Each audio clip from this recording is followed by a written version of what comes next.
ಕೃಷ್ಣವು ಬಲಜ್ಞಾನಕಾರ್ಯವು ಕೃಷ್ಣಾರಮಣ ರಾಜ್ಯದವು ಪುಷ್ಣೀತಾಂ ಮಮ ಸದ್ಬುದ್ಧಿಂ ವೃಷ್ಣಿವಾಸಿಷ್ಠ ವಂಶಜವು ಲಸತು ಶ್ರೀಮದಾನಂದ ತೀರ್ಥೇಂದುರ್ನೋ ಹೃದಂಬರೆ ಯದ್ವಚಶ್ಚಂದ್ರಿಕಾ ಸ್ವಾಂತ ಸಂತಾಪಂ ವಿನಿಕೃಂತತಿ ಭವತಿ ಯದನುಭಾವಾತ್ ಏಡಮೂಕೋಪಿ ವಾಗ್ಮಿ ಜಡಮತಿರಪಿ ಜಂತುರ್ಜಾಯತೆ ಪ್ರಾಜ್ಞಮೌಲಿಃ ಸಕಲ ವಚನ ಚೇತೋದೇವತಾ ಭಾರತೀ ಸಾ ಮಮ ವಚಸಿ ನಿಧತ್ತಾಂ ಸನ್ನಿಧಿಂ ಮಾನಸೇ ಚ ಆಪಾದಮೌಲಿಪರ್ಯಂತಂ ಗುರುಣಾಂ ಆಕೃತಿಂ ಸ್ಮರೇತ್ ತೇನ ವಿಘ್ನಾಃ ಪ್ರಣಶ್ಯಂತಿ ಸಿದ್ಧ್ಯಂತಿ ಚ ಮನೋರಥಾಃ ತಪಸ್ವಾಧ್ಯಾಯ ಶುಶ್ರೂಷಾ ಕೃಷ್ಣಪೂಜಾರತಂ ಮುನಿಂ ವಿಶ್ವೇಶಮಿಷ್ಟದಂ ವಂದೇ ಪರಿವ್ರಾಟ್ ಚಕ್ರವರ್ತಿನಂ ಫಣಿಗಣವರಭೂಷ ಪಾರ್ವತೀಶ್ಲಾಘ್ಯವೇಷಃ ಖಲಜನಕೃತರೋಷ ಖಂಡಿತಾತ್ಮೀಯದೋಷಃ ಸದರುಣಗಿರಿವಾಸ ಶಕ್ರಸೂರ್ಯಾದ್ಯಧೀಶಃ ಪರಿಹೃತಭವಪಾಶ ಪಾತು ಮಾಂ ಪಾರ್ವತೀಶಃ ಅಭೀಪ್ಸಿತಾರ್ಥಸಿದ್ಧ್ಯರ್ಥಂ ಪೂಜಿತೋ ಯಸ್ಸುರೈರಪಿ ಸರ್ವವಿಘ್ನಚ್ಛಿದೇ ತಸ್ಮೈ ಗಣಾಧಿಪತಯೇ ನಮಃ. ಶ್ರೀ ಗುರುಭ್ಯೋ ನಮಃ.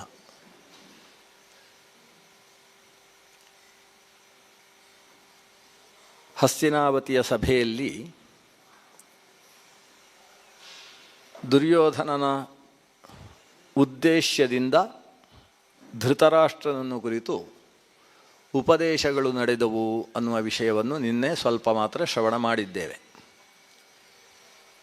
ನಾರದರು ಅಷ್ಟು ವಿಸ್ತಾರವಾಗಿ ಯಯಾತಿಯ ಮಗಳು ಮಾಧವಿ, ವಿಶ್ವಾಮಿತ್ರ ಗಾಲವರು, ವಸುಮನಸ್ಸು, ಪ್ರತರ್ಧನ, ಶಿಬಿ, ಅಷ್ಟಕ ಇವರೆಲ್ಲರ ಕಥೆಯನ್ನು ಹೇಳುವುದರ ಹಿನ್ನೆಲೆ ಹಠ ಮಾಡಬಾರ್ದು, ಅಹಂಕಾರ ಪಡಬಾರ್ದು, ತಮ್ಮ ಇತಿಮಿತಿಯನ್ನು ತಾವು ತಿಳಿದುಕೊಂಡು ಬದುಕಬೇಕು. ತಮ್ಮ ಇತಿಮಿತಿಯ ಬಗ್ಗೆ ಅಯಥಾರ್ಥ ಕಲ್ಪನೆ ಮನುಷ್ಯನಿಗಿದ್ದಾಗ ಸಮಾಜ ಹಾಳಾಗ್ತದೆ ಅನ್ನುವುದನ್ನು ಎತ್ತಿ ತೋರಿಸುವ ಕಥೆ. ಪರಶುರಾಮರು ಕೂಡ ಆ ಸಭೆಯಲ್ಲಿದ್ದರು. ನಾರದರು ಇಷ್ಟು ವಿಸ್ತಾರವಾದ ಕಥೆಯನ್ನು ಹೇಳಿದಾಗ ಇಡೀ ಸಭೆ ಸಾತ್ವಿಕವಾದ ಪರಿಸ್ಪಂದಕ್ಕೆ ಒಳಗಾಯಿತು. ಮನಸ್ಸಿನಲ್ಲಿ ಒಂದು ಸಾತ್ವಿಕತೆ ಎಲ್ಲರಲ್ಲೂ ಕೂಡ ಬೆಳೆಯಿತು. ದುರ್ಯೋಧನನು ಬದಲಾಗಿ ಬಿಡ್ತಾನೆ ಅನ್ನುವ ಭಾವನೆ ಬಂತು. ಆದರೆ ಅದು ನಿನ್ನೆ ಹೇಳಿದ ಹಾಗೆ ಕೋಣನ ಮುಂದೆ ತುತ್ತೂರಿ ಅನ್ನುವ ಸ್ಥಿತಿ ಆಯಿತು. ಪರಶುರಾಮರು ತಾವು ಒಂದು ವಿಷಯ ಹೇಳಿದರು. ದಂಭೋದ್ಭವ ಅಂತ ಒಬ್ಬ ಇದ್ದ. ಅವನ ಹೆಸರು ಕೇಳಿದರೆ ಸ್ವಲ್ಪ ಹೆದರಿಕೆ ಆಗ್ತದೆ. ದಂಭೋದ್ಭವ ಅಂತ ಅವನ ಹೆಸರು. ದಂಭ ಅಂದರೆ ಡಂಭಾಚಾರ, ಒಳಗೆ ಒಂದಿಟ್ಟುಕೊಂಡು ಹೊರಗಿನಿಂದ ಬೇರೆದ್ದನ್ನು ತೋರಿಸುವುದಕ್ಕೆ ದಂಭ ಅಂತ ಕರೀತಾರೆ. ಅದರಿಂದಲೇ ಹುಟ್ಟಿದವ, ಡಾಂಭಿಕನಾಗಿದ್ದ ಅಂತ ಅರ್ಥ. ಆತ ಒಂದು ದೇಶದ ರಾಜ. ಅವನಿಗೊಂದು ಭಾವನೆ ಇತ್ತು, ಸಿಕ್ಕಿದವರ ಹತ್ರ ಎಲ್ಲ ಕೇಳುವುದು. ನಾನು ಎಷ್ಟೆಲ್ಲ ಅಧ್ಯಯನ ಮಾಡಿದ್ದೇನೆ ಗೊತ್ತೋ ಅಂತ ತನ್ನ ಅಧ್ಯಯನದ ಪರಿಧಿಯನ್ನು ಹೇಳಿಕೊಳ್ಳುವುದು. ತನ್ನ ಶಸ್ತ್ರಾಭ್ಯಾಸದ ಕಸರತ್ತಿನ ಸಾಮರ್ಥ್ಯ ಎಷ್ಟಿದೆ ಅನ್ನುವುದನ್ನು ಹೇಳಿಕೊಳ್ಳುವುದು. ಇಷ್ಟು ಓದಿದವರು, ಇಷ್ಟು ಸಾಮರ್ಥ್ಯವುಳ್ಳವರು, ಇಂಥವರನ್ನು ಎಲ್ಲಿಯಾದರೂ ನೀವು ನೋಡಿದ್ದೀರೋ ಅಂತ ಒಂದು ಕೇಳುವುದು. ಇದರ ಹಿನ್ನೆಲೆ ಏನು ಅಂದರೆ ನಾನು ಅಷ್ಟು, ಅಂಥವರು ಬೇರೆ ಯಾರೂ ಇಲ್ಲ ಅಂತ ಹೇಳುವ ದೃಷ್ಟಿ. ಬಹಳಷ್ಟು ಬಾರಿ ಅದನ್ನೇ ಕೇಳ್ತಾ ಇದ್ದಾಗ ಜ್ಞಾನಿಗಳ ವೃಂದದಲ್ಲಿ ಹೋಗಿ ಇದೇ ಪ್ರಶ್ನೆಗಳನ್ನು ನಾವು ಮಾಡ್ತಾ ಇದ್ದಾಗ ಅವರು ಕೆಲವರನ್ನು ಸೂಚಿಸ್ತಾ ಇದ್ದರು. ಇಂಥವರೊಬ್ಬರಿದ್ದಾರೆ ಮಹಾಶಕ್ತಿಶಾಲಿಗಳು, ಅವರನ್ನು ಬೆನ್ನಟ್ಟಿ ಹೋಗುವುದು, ದಂಡೆತ್ತಿ ಹೋಗುವುದು, ಅವರನ್ನು ಸೋಲಿಸುವುದು. ನನ್ನಷ್ಟು ಸಾಮರ್ಥ್ಯ ಇನ್ನಿಲ್ಲ ಅಂತ ಇಲ್ಲಿಯ ತನಕ ಎಷ್ಟು ಜನರನ್ನು ಸೋಲಿಸಿದ್ದಾನೆ ಅವರದೆಲ್ಲ ಹೆಸರುಗಳನ್ನು ಹೇಳಿಕೊಂಡು ಇನ್ನೊಬ್ಬರ ಹತ್ರ ಪ್ರಶ್ನಿಸುವುದು. ಹತ್ತಿರಕ್ಕೆ ಬಂದರೆ ಎಷ್ಟೋ ಜನ ಓಡಿ ಹೋಗ್ತಿದ್ರಂತೆ. ಯಾಕಂದರೆ ಇವನ ಪ್ರಶ್ನೆ ಕೇಳುವುದೇ ದೊಡ್ಡ ಸಮಸ್ಯೆ ಅಂತ. ಬಂದವರ ಹತ್ರ ಎಲ್ಲ ಇದೆ, ತನ್ನದ್ದನ್ನು ಕೊಚ್ಚಿಕೊಳ್ಳುವುದು, ಪ್ರಶ್ನೆ ಕೇಳುವುದು. ಕೊನೆಗೆ ರೋಸಿ ಹೋಯ್ತಂತೆ ಜ್ಞಾನಿಗಳಿಗೆ. ಆ ಜ್ಞಾನಿಗಳು ಹೇಳಿದರು, ನಿನಗೆ ನಿಮ್ಮನ್ನು ಸೋಲಿಸಬಲ್ಲ ಮಹಾಶಕ್ತಿಶಾಲಿ ಇಬ್ಬರಿದ್ದಾರೆ. ನಾರಾಯಣ ಅಂತ ಅವರ ಹೆಸರು. ಹಿಮಾಲಯವನ್ನು ದಾಟಿಕೊಂಡು ಮೇಲಕ್ಕೆ ಹೋಗಬೇಕು. ಹೇಮಕೂಟ ಪರ್ವತವನ್ನು ದಾಟಬೇಕು. ಅಲ್ಲಿ ಮೇರು ಪರ್ವತ ಸಿಗ್ತದೆ. ಮೇರು ಪರ್ವತದ ಬಲಭಾಗಕ್ಕೆ ಹೋದಾಗ ಗಂಧಮಾದನ ಅನ್ನುವ ಪರ್ವತ ಸಿಗ್ತದೆ. ಆ ಗಂಧಮಾದನದ ತಪ್ಪಲಿನಲ್ಲಿ ಇವರು ತಪಸ್ಸು ಮಾಡ್ತಾ ಇದ್ದಾರೆ. ಇವ ಕೇಳ್ತಾನೆ, ತಪಸ್ವಿಗಳ ಹತ್ರ ನನ್ನ ಹೋರಾಟ ಏನು ಅಂತ. ಅವರು ಮಾಡುವುದು ತಪಸ್ಸು, ಆದರೆ ಶಸ್ತ್ರಾಸ್ತ್ರ ವಿದ್ಯೆಗಳಲ್ಲಿ ಅವರಿಗೆಷ್ಟು ತಿಳಿದಿದೆಯೋ ಅದರ 100ನೇ ಅಲ್ಲ, ಒಂದು ಸಿಂಧುವಿನ ಒಂದು ಬಿಂದುವಿನಷ್ಟು ಮಾತ್ರ ನೀನು ತಿಳಿದಿದ್ದಿ. ಅವರು ಸಿಂಧು, ನೀನು ಬಿಂದು ಅಂತ ಇಷ್ಟು ಹೇಳಿದರು. ಇವನಿಗೆ ನಾನು ಇಲ್ಲಿಯ ತನಕ ಯಾರ ಹತ್ರವೂ ಸೋತವ ಇಲ್ಲ, ನರನಾರಾಯಣರ ಮುಂದೆ ನಾನು ಬಿಂದು ಅಂತ ಹೇಳಿಸಿಕೊಳ್ಳುವ ದೌರ್ಭಾಗ್ಯ ನನಗೆ ಬಂತಲ್ವ ಅಂತ ಅನಿಸಿತು. ಈ ಅವಮಾನವನ್ನು ಪರಿಮಾರ್ಜನೆ ಮಾಡಿಕೊಳ್ಳುವ ಒಂದು ದೃಢ ಸಂಕಲ್ಪದಿಂದ ತನ್ನ ಸೇನೆಯನ್ನೆಲ್ಲ ಒಟ್ಟು ಸೇರಿಸಿಕೊಂಡು ಆತ ಗಂಧಮಾದನದ ತನಕ ಸಾಗಿದ. ಅಲ್ಲಿ ಸಾಗಿದ ಮೇಲೆ ಇನ್ನು ಗೆಲ್ಲುವುದು ಸಾಧ್ಯ ಇಲ್ಲ ಅನ್ನುವ ಸ್ಥಿತಿಗೆ ತಲುಪಿದ್ದೆ. ಅಷ್ಟು ದೂರಕ್ಕೆ ಹೋಗುವಾಗ ಅವನ ಸೇನೆ ಸಮಗ್ರ ಬಳಲಿ ಬೆಂಡಾಗಿ ಹೋಗಿತ್ತು. ಇನ್ನು ಗೆಲ್ಲುವುದು ಹೇಗೆ? ನರನಾರಾಯಣರು ತಪೋನಿಷ್ಠರಾಗಿದ್ದಾರೆ. ಹೇಗೂ ಅವರು ತಪಸ್ಸಿನಿಂದ ಏಳುವಲ್ಲಿಯ ತನಕ ಕಾಯಬೇಕು ಅಂತ ಹೇಳಿ ಚೆನ್ನಾಗಿ ಅಲ್ಲಿದ್ದ ಫಲಾಹಾರ ಬೇಕಾದ ವಸ್ತುಗಳನ್ನೆಲ್ಲ ಚೆನ್ನಾಗಿ ಭೋಜನೆ ಮಾಡಿ 1 ವಾರಗಳ ತನಕ ವಿಶ್ರಾಂತಿ ತಗೊಂಡಾಗ ಇನ್ನೂ ನಾವು ಯುದ್ಧ ಮಾಡ್ಬೋದು, ಶಕ್ತಿ ಬಂದಿದೆ ಅಂತ ತೀರ್ಮಾನ ಆಯಿತು. ಅದಕ್ಕೆ ಸರಿಯಾಗಿ ನರನಾರಾಯಣರು ತಪಸ್ಸಿನಿಂದ ವಿಮುಖರಾಗಿದ್ದಾರೆ. ಬಂದಂತಹ ದಂಬೋದ್ಭವನನ್ನು ಸ್ವಾಗತಿಸ್ತಾರೆ, ಉಪಚರಿಸ್ತಾರೆ. ಬಂದದ್ದು ಏನು ಉದ್ದೇಶ ಅಂತ ಪ್ರಶ್ನಿಸಿದರು. ಯುದ್ಧ ಬೇಕು ಅಂತ ಕೇಳಿದ ಇವ, ನಿಮ್ಮ ಹತ್ರ ಹೋರಾಡಬೇಕು. ನಕ್ಕು ಹೇಳ್ತಾರೆ ನರನಾರಾಯಣರು, ನಾವು ತಪಸ್ವಿಗಳು, ಇದು ಆಶ್ರಮ ಸ್ಥಾನ, ಈ ನಾರಾಯಣಾಶ್ರಮ ನರಾಶ್ರಮದಲ್ಲಿ ಇಂಥ ಯುದ್ಧಗಳಿಗೆಲ್ಲ ಅವಕಾಶ ಇಲ್ಲ. ಈ ಪದಕ್ಕೆ, ಆಶ್ರಮ ಪದಕ್ಕೆ ಹೊಂದುವಂತಹ ವ್ಯವಹಾರ ಅಲ್ಲ ಅದು. ಆದ್ದರಿಂದ ಅಂಥದ್ದು ಬಿಟ್ಬಿಡು, ಬೇರೆ ಏನಾದರೂ ಬೇಕು ಅಂತಾದರೆ ಕೇಳು, ಬೇಕಾದ್ದು ಕೊಡ್ತೇವೆ. ಇವನಿಲ್ಲ, ನಾನು ಹೋರಾಡಬೇಕು, ನಿಮ್ಮಲ್ಲಿ ನಾನು ಹೋರಾಡಿ ಗೆಲ್ಲುವುದಕ್ಕೆ ಸಾಧ್ಯ ಇಲ್ಲ ಅಂತ ನಮ್ಮೂರಿನ ಜ್ಞಾನಿಗಳು ಹೇಳಿದ್ದಾರೆ. ಅವರ ಮಾತು ಸುಳ್ಳು ಅನ್ನೋದನ್ನು ನಾನು ತೋರಿಸಿಕೊಡಬೇಕು, ನನಗೆ ಹೋರಾಟ ಬೇಕು. ಹಠ. ಕೊನೆಗೆ ನಾರಾಯಣ ಇವನ ಉಪದ್ರವ ತಳಿಲಿಕ್ಕಾಗೋದಿಲ್ಲ. ಯಾಕಂದರೆ ಸಂಧ್ಯಾವಂದನೆ ಕೂತಾಗಲೂ ಬಂದು ಎದುರುಗಡೆ ಕೂತ್ಕೊಳ್ಳೋದು. ಇವರು ಸಂಧ್ಯಾವಂದನೆಯಿಂದ ಒಂದು ಸಲ ಆಚಮನ ಮಾಡಿ ಕೈ ತೊಳಿತಾ ಇರಬೇಕಾದ್ರೆ ಕೇಳುವುದು ಯುದ್ಧ ಎಷ್ಟೊತ್ತಿಗೆ ಅಂತ. ಇವರಿಗೆ ಅನುಷ್ಠಾನಕ್ಕೆ ಕಿರಿಕಿರಿ ಮಾಡಿ ಹಾಕಿದ. ನಾರಾಯಣ ತಾನು ಯಜ್ಞಕ್ಕೆ ಪ್ರತಿನಿತ್ಯದ ಅನುಷ್ಠಾನದಲ್ಲಿ ಒಂದು ಯಜ್ಞ, ಆ ಯಜ್ಞ ವಿಧಾನಕ್ಕೋಸ್ಕರ ಕೈಯಲ್ಲಿ ದರ್ಭೆ ಹಿಡ್ಕೊಂಡಿರುವಾಗ ಇವನು ಮತ್ತೆ ಪ್ರಶ್ನೆ, ಯುದ್ಧ ಎಷ್ಟೊತ್ತಿಗೆ ಅಂತ. ಈಗಲೇ ಅಂತ ಹೇಳಿದ ನಾರಾಯಣ, ಸಿದ್ಧ ಆಗು ಅಂತ. ಅಲ್ಲ, ಇವರು ಕವಚ ಹಾಕೋ ಎಲ್ಲ ಹೇಳಿದರು, ಕವಚ ಹಾಕ್ಕೊಳ್ಬೇಕು ಯುದ್ಧಕ್ಕೆ, ಹಾಗೆ ಏನು ಬೇಡ, ಈ ದರ್ಭೆ ಇದೆ ಕೈಯಲ್ಲಿ ಸಾಕು, ನೀನು ಎಲ್ಲ ಬೇಕಾದ್ದೆಲ್ಲ ಹಾಕ್ಕೊಂಡು ಬಾ. ಇವರು ಯಜ್ಞದ ಮುಂದೆ ಕೈಯಲ್ಲಿ ದರ್ಭೆ ಹಿಡ್ಕೊಂಡು ಕೂತಿದ್ದಾರೆ ನಾರಾಯಣ ಮಹರ್ಷಿಗಳು. ನರ ನಾರಾಯಣ ಇದು ಭಗವಂತನ 2 ರೂಪ ಅಂತ ನಾವು ಶಾಸ್ತ್ರದಲ್ಲಿ ಕಾಣ್ತೇವೆ. ಅದರಲ್ಲಿ ನರ ಅನ್ನೋದು ಸಾಕ್ಷಾತ್ ಭಗವಂತನ ಅವತಾರ ಅಲ್ಲ, ಅದು ಶೇಷದೇವರ ಅವತಾರ. ಶೇಷನೇ ನರನಾಗಿ ಅವತರಿಸಿದ್ದಾನೆ.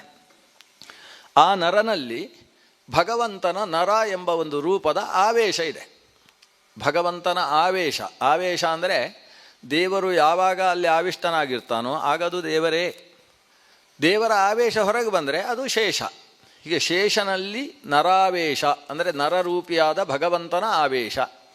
ಆವೇಶದ ಬಗ್ಗೆ ಈ ಊರಿನಲ್ಲಿ ಹೆಚ್ಚು ಹೇಳಬೇಕಾಗಿಲ್ಲ, ಈ ಭೂತಾವೇಶ ಎಲ್ಲ ಆದಾಗ ಅರ್ಥ ಆಗ್ತದೆ. ಆವೇಶ ಅಂದರೆ ಅದರಲ್ಲಿ ಆತನಲ್ಲಿ ಭೂತ ಆವೇಶ ಆಯಿತು ಅಂತೇಳಿದರೆ ಆ ಹೊತ್ತಿಗೆ ಅದು ಭೂತವೇ. ಅದು 70 ಎಳನೀರು ಕುಡಿದ್ರೂ ಕೂಡ ಕುಡಿತದೆ. ಕುಡಿದದ್ದು ಯಾರು ಅಂದರೆ ಭೂತ ಕುಡಿದದ್ದು. ಆ ಆವೇಶ ಹೊರಗೋದ ಮೇಲೆ ಆತ ಸಾಮಾನ್ಯ ಮನುಷ್ಯ. ಅವನ ಹೆಸರು ಏನು, ಓಡಿ ಅಂತಿರ್ಬೋದು ಅಥವಾ ಚಿಂಕ್ರ ಅಂತಿರ್ಬೋದು, ಏನು ಬೇಕಾದರೂ ಹೆಸರಿರ್ಬೋದು. ಆವೇಶವಾಗುವ ಹೊತ್ತಿಗೆ ಅದು ಆ ಸ್ವರೂಪ. ಹಾಗೆ ಭಗವಂತನ ಆವೇಶಾವತಾರ ಅಂತ ಒಂದು ಶಬ್ದ ಇದೆ. ಇದರ ಅರ್ಥ ಭಗವಂತ ಅಲ್ಲಿ ಆವಿಷ್ಟನಾದಾಗ ಆ ಸ್ವರೂಪದಿಂದ ಏನಾದರೂ ಕೆಲಸ ನಡೆಯಿತು ಅಂತಾದರೆ ಅದು ಭಗವಂತನಿಂದಲೇ ನಡೆದ ಕೆಲಸ ಅಂತ ಪರಿಗ್ರಹಿಸಬೇಕು. ಆ ರೀತಿಯಲ್ಲಿ ನರ ಅನ್ನುವ ಶೇಷ ಸ್ವರೂಪದಲ್ಲಿ ಭಗವಂತನ ಆವಿಷ್ಟಾವತಾರ ಇದೆ. ನಾರಾಯಣ ಅನ್ನುವುದು ಸಾಕ್ಷಾತ್ ಭಗವಂತನ ಸ್ವರೂಪ. ಈ ನರನಾರಾಯಣ ಅನ್ನುವ ಸ್ವರೂಪ ಲೋಕಕ್ಕೆ ತಪಸ್ಸು ಮಾಡುವುದು ಹೇಗೆ ಅನ್ನುವುದನ್ನು ತಿಳಿಸಿಕೊಡುವುದಕ್ಕೋಸ್ಕರವೇ ಇಳಿದು ಬಂದದ್ದು. ಆ ತಪಸ್ಸಿನ ಬಲದಲ್ಲೇ ನಾರಾಯಣ ಊರ್ವಶಿಯನ್ನು ಆವಿರ್ಭಾವಗೊಳಿಸಿದ. ತನ್ನ ತೊಡೆಯಿಂದಲೇ ಊರ್ವಶಿ ಎಂಬಂತಹ ಹೆಣ್ಣು ಮಗಳನ್ನು ಆವಿರ್ಭಾವಗೊಳಿಸಿದ್ದಾನೆ. ನಾರಾಯಣ ಸುತೆಯಾದಂತಹ ಊರ್ವಶಿ ದೇವಲೋಕದ ಅಪ್ಸರಸಿಯಾಗಿ ಶೋಭಿಸ್ತಾ ಇದ್ದಾಳೆ. ಇವತ್ತು ನರನಾರಾಯಣ ಪರ್ವತಗಳು ಬದರಿ ಕ್ಷೇತ್ರದಲ್ಲಿ ನಾವು ಕಾಣ್ತೇವೆ. ನರನಾರಾಯಣ ಪರ್ವತ ಅಂದರೆ ಅಲ್ಲೂ ಕೂಡ ಅವರು ತಪಶ್ಚರ್ಯೆಯನ್ನು ನಡೆಸಿದ್ದಾರೆ ಅಂತ ಅರ್ಥ.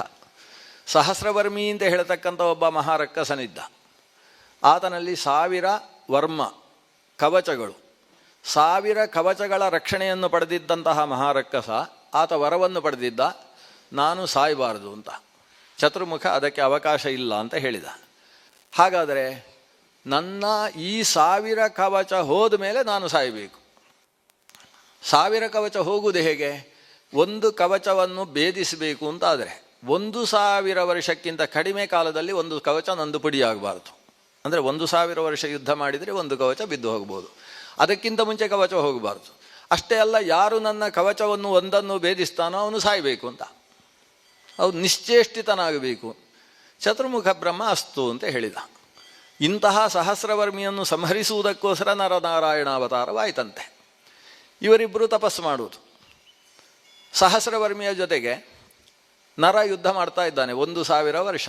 1000 ವರ್ಷ ಆದಮೇಲೆ ಒಂದು ಕವಚವನ್ನು ಭೇದಿಸ್ತಾನೆ. ಭೇದಿಸಿದ ಕೂಡಲೇ ಸ್ಮೃತಿ ತಪ್ಪಿ ಬೀಳ್ತಾನೆ, ನಿಶ್ಚೇಷ್ಟಿತನಾಗ್ತಾನೆ. ನಮ್ಮ ನಾರಾಯಣ ಕಮಂಡಲುವಿನಿಂದ ನೀರು ತೆಗೆದು ಅವನಿಗೆ ಸಂಜೀವನ ಮಂತ್ರವನ್ನು ಹೇಳಿ ಪ್ರೋಕ್ಷಣೆ ಮಾಡುವುದು. ನರ ಹೇಳ್ತಾನೆ.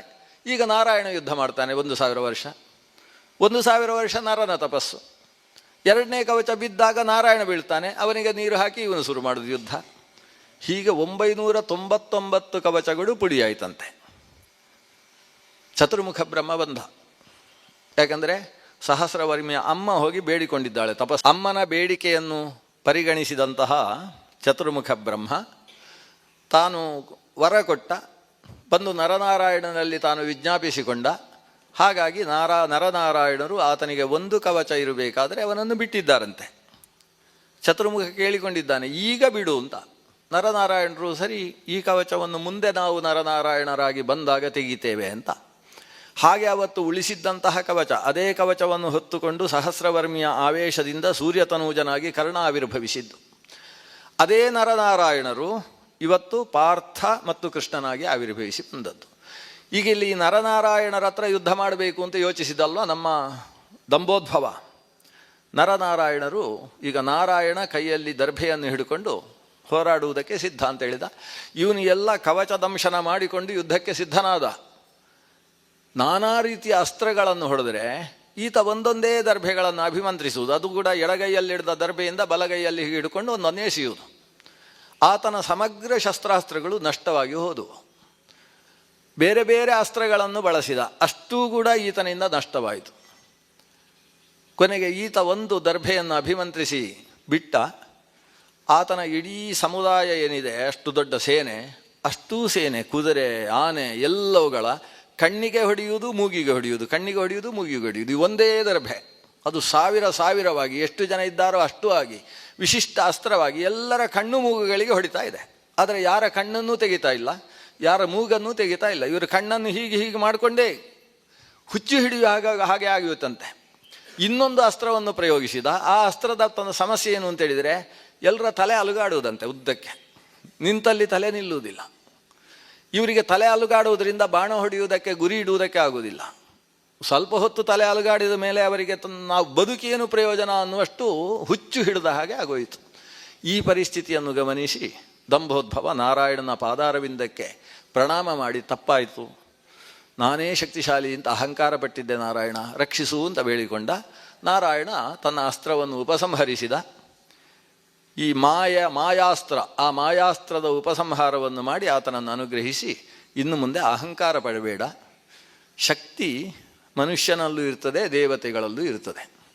ಅವರವರ ಶಕ್ತಿಯ ಪ್ರಚೋದನೆಯನ್ನು ಮಾಡುವುದಕ್ಕೆ ಪರಮಶಕ್ತಿ ಕಾರಣವಾಗ್ತದೆ. ಆ ಪರಮಶಕ್ತಿಯ ಮೇಲೆ ನಿರಂತರವಾದ ನಂಬಿಕೆ ಬೇಕು.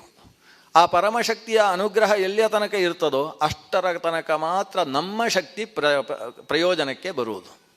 ಅದಿಲ್ಲದೆ ಹೋದ ಪಕ್ಷದಲ್ಲಿ ಆ ಪರಮಶಕ್ತಿಯ ಅನುಗ್ರಹ ಇಲ್ಲ, ಪರಶಕ್ತಿಯ ಅನುಗ್ರಹ ಇಲ್ಲ ಅಂತಾದರೆ ಈತನಲ್ಲಿ ಅದೆಷ್ಟೇ ಶಕ್ತಿ ಇದ್ದರೂ ಕೂಡ ಅದು ಉಪಯೋಗಕ್ಕೆ ಬರುವುದಿಲ್ಲ. ಇಷ್ಟು ತಿಳ್ಕೊ. ಆ ಪರಶಕ್ತಿಯ ಮೇಲೆ ನೀನು ಸಂಪೂರ್ಣವಾಗಿ ನಿನ್ನನ್ನು ಶರಣಾಗತನನ್ನಾಗಿಸಿಕೊಂಡಿದ್ದಾದರೆ ಅಹಂಕಾರ ಅನ್ನೋದು ತಲೆಗೆ ಏರುವುದಿಲ್ಲ. ಅಹಂಕಾರ ಇಲ್ಲದೆ ಹೋದರೆ ಆತ ಲೋಕಕ್ಷೇಮಂಕರನಾಗ್ತಾನೆ, ಇಲ್ಲೇ ಹೋದರೆ ಲೋಕನಾಶಕನಾಗ್ತಾನೆ. ಆದ್ದರಿಂದ ನೀನು ಲೋಕಕ್ಷೇಮಂಕರನಾಗಿ ಬಾಳು ಅಂತ ಅವನ ತಲೆ ಮೇಲೆ ಕೈ ಇಟ್ಟು ದಂಬೋದ್ಭವನನ್ನು ಕಳಿಸಿಕೊಟ್ರು. ಇಷ್ಟು ಕಥೆ. ಇಷ್ಟನ್ನು ಜಾಮರಜ್ಞ ರಾಮ ಪರಶುರಾಮದೇವ ಈ ದಂಬೋದ್ಭವನ ಕಥೆ ಹೇಳಿ, ಹೇ ಕೌರವ ಅಂತ ಕೌರವನನ್ನೇ ಉಲ್ಲೇಖ ಮಾಡ್ತಾರೆ. ದುರ್ಯೋಧನ, ಅಹಂಕಾರದಿಂದ ದಂಬೋದ್ಭವನಿಗೆ ಆದ ಗತಿ ನಿನಗಾಗಬಾರದು ಅಂತ ನಾನು ಈ ಕಥೆ ಹೇಳಿದೆ. ಅಲ್ಲಿ ದಂಬೋದ್ಭವನ ಅಹಂಕಾರವನ್ನು ಇಳಿಸಿದ ನರನಾರಾಯಣರೇ ಇವತ್ತು ಕೃಷ್ಣ ಪಾರ್ಥರಾಗಿ ಆವಿರ್ಭವಿಸಿದ್ದಾರೆ. ಆ ಪಾರ್ಥನ ರಥದಲ್ಲಿ ಸಾರಥಿಯಾಗಿ ನಾನಿರ್ತೇನೆ ಅಂತ ಈ ಕೃಷ್ಣ ಹೇಳಿದ್ದಾನೆ. ಅವರಿಬ್ಬರು ಒಂದು ರಥವನ್ನು ಏರಿದ್ರು ಅಂದರೆ ಸಹಸ್ರವರ್ಮಿಯ ಕವಚಗಳು ಬಿದ್ದ ಹಾಗೆ ನಿನ್ನೆಲ್ಲವರ ಕವಚವೂ ಕೂಡ ಬಿದ್ದು ಹೋಗ್ತದೆ. ಸಹಸ್ರವರ್ಮಿಯೂ ನಾಶವಾಗ್ತಾನೆ. ಅದು ದುರ್ಯೋಧನನಿಗೆ ಅರ್ಥ ಆಗಲಿಲ್ಲ. ಯಾಕಂದರೆ ಸಹಸ್ರವರ್ಮಿಯೇ ಕರ್ಣನಾಗಿ ಬಂದಿದ್ದಾನೆ, ಆ ವಿಷಯ ಗೊತ್ತಿಲ್ಲ ಅವನಿಗೆ. ಆ ಕಾರಣದಿಂದ ಅದು ಅರ್ಥ ಆಗಲಿಲ್ಲ. ಸಹಸ್ರವರ್ಮಿಯೂ ನಾಶ ಆಗ್ತಾನೆ, ಅಷ್ಟೇ ಅಲ್ಲ ನಿಮ್ಮೆಲ್ಲರ ದುರಹಂಕಾರವನ್ನು ಇಳಿಸಿಬಿಡ್ತಾನೆ.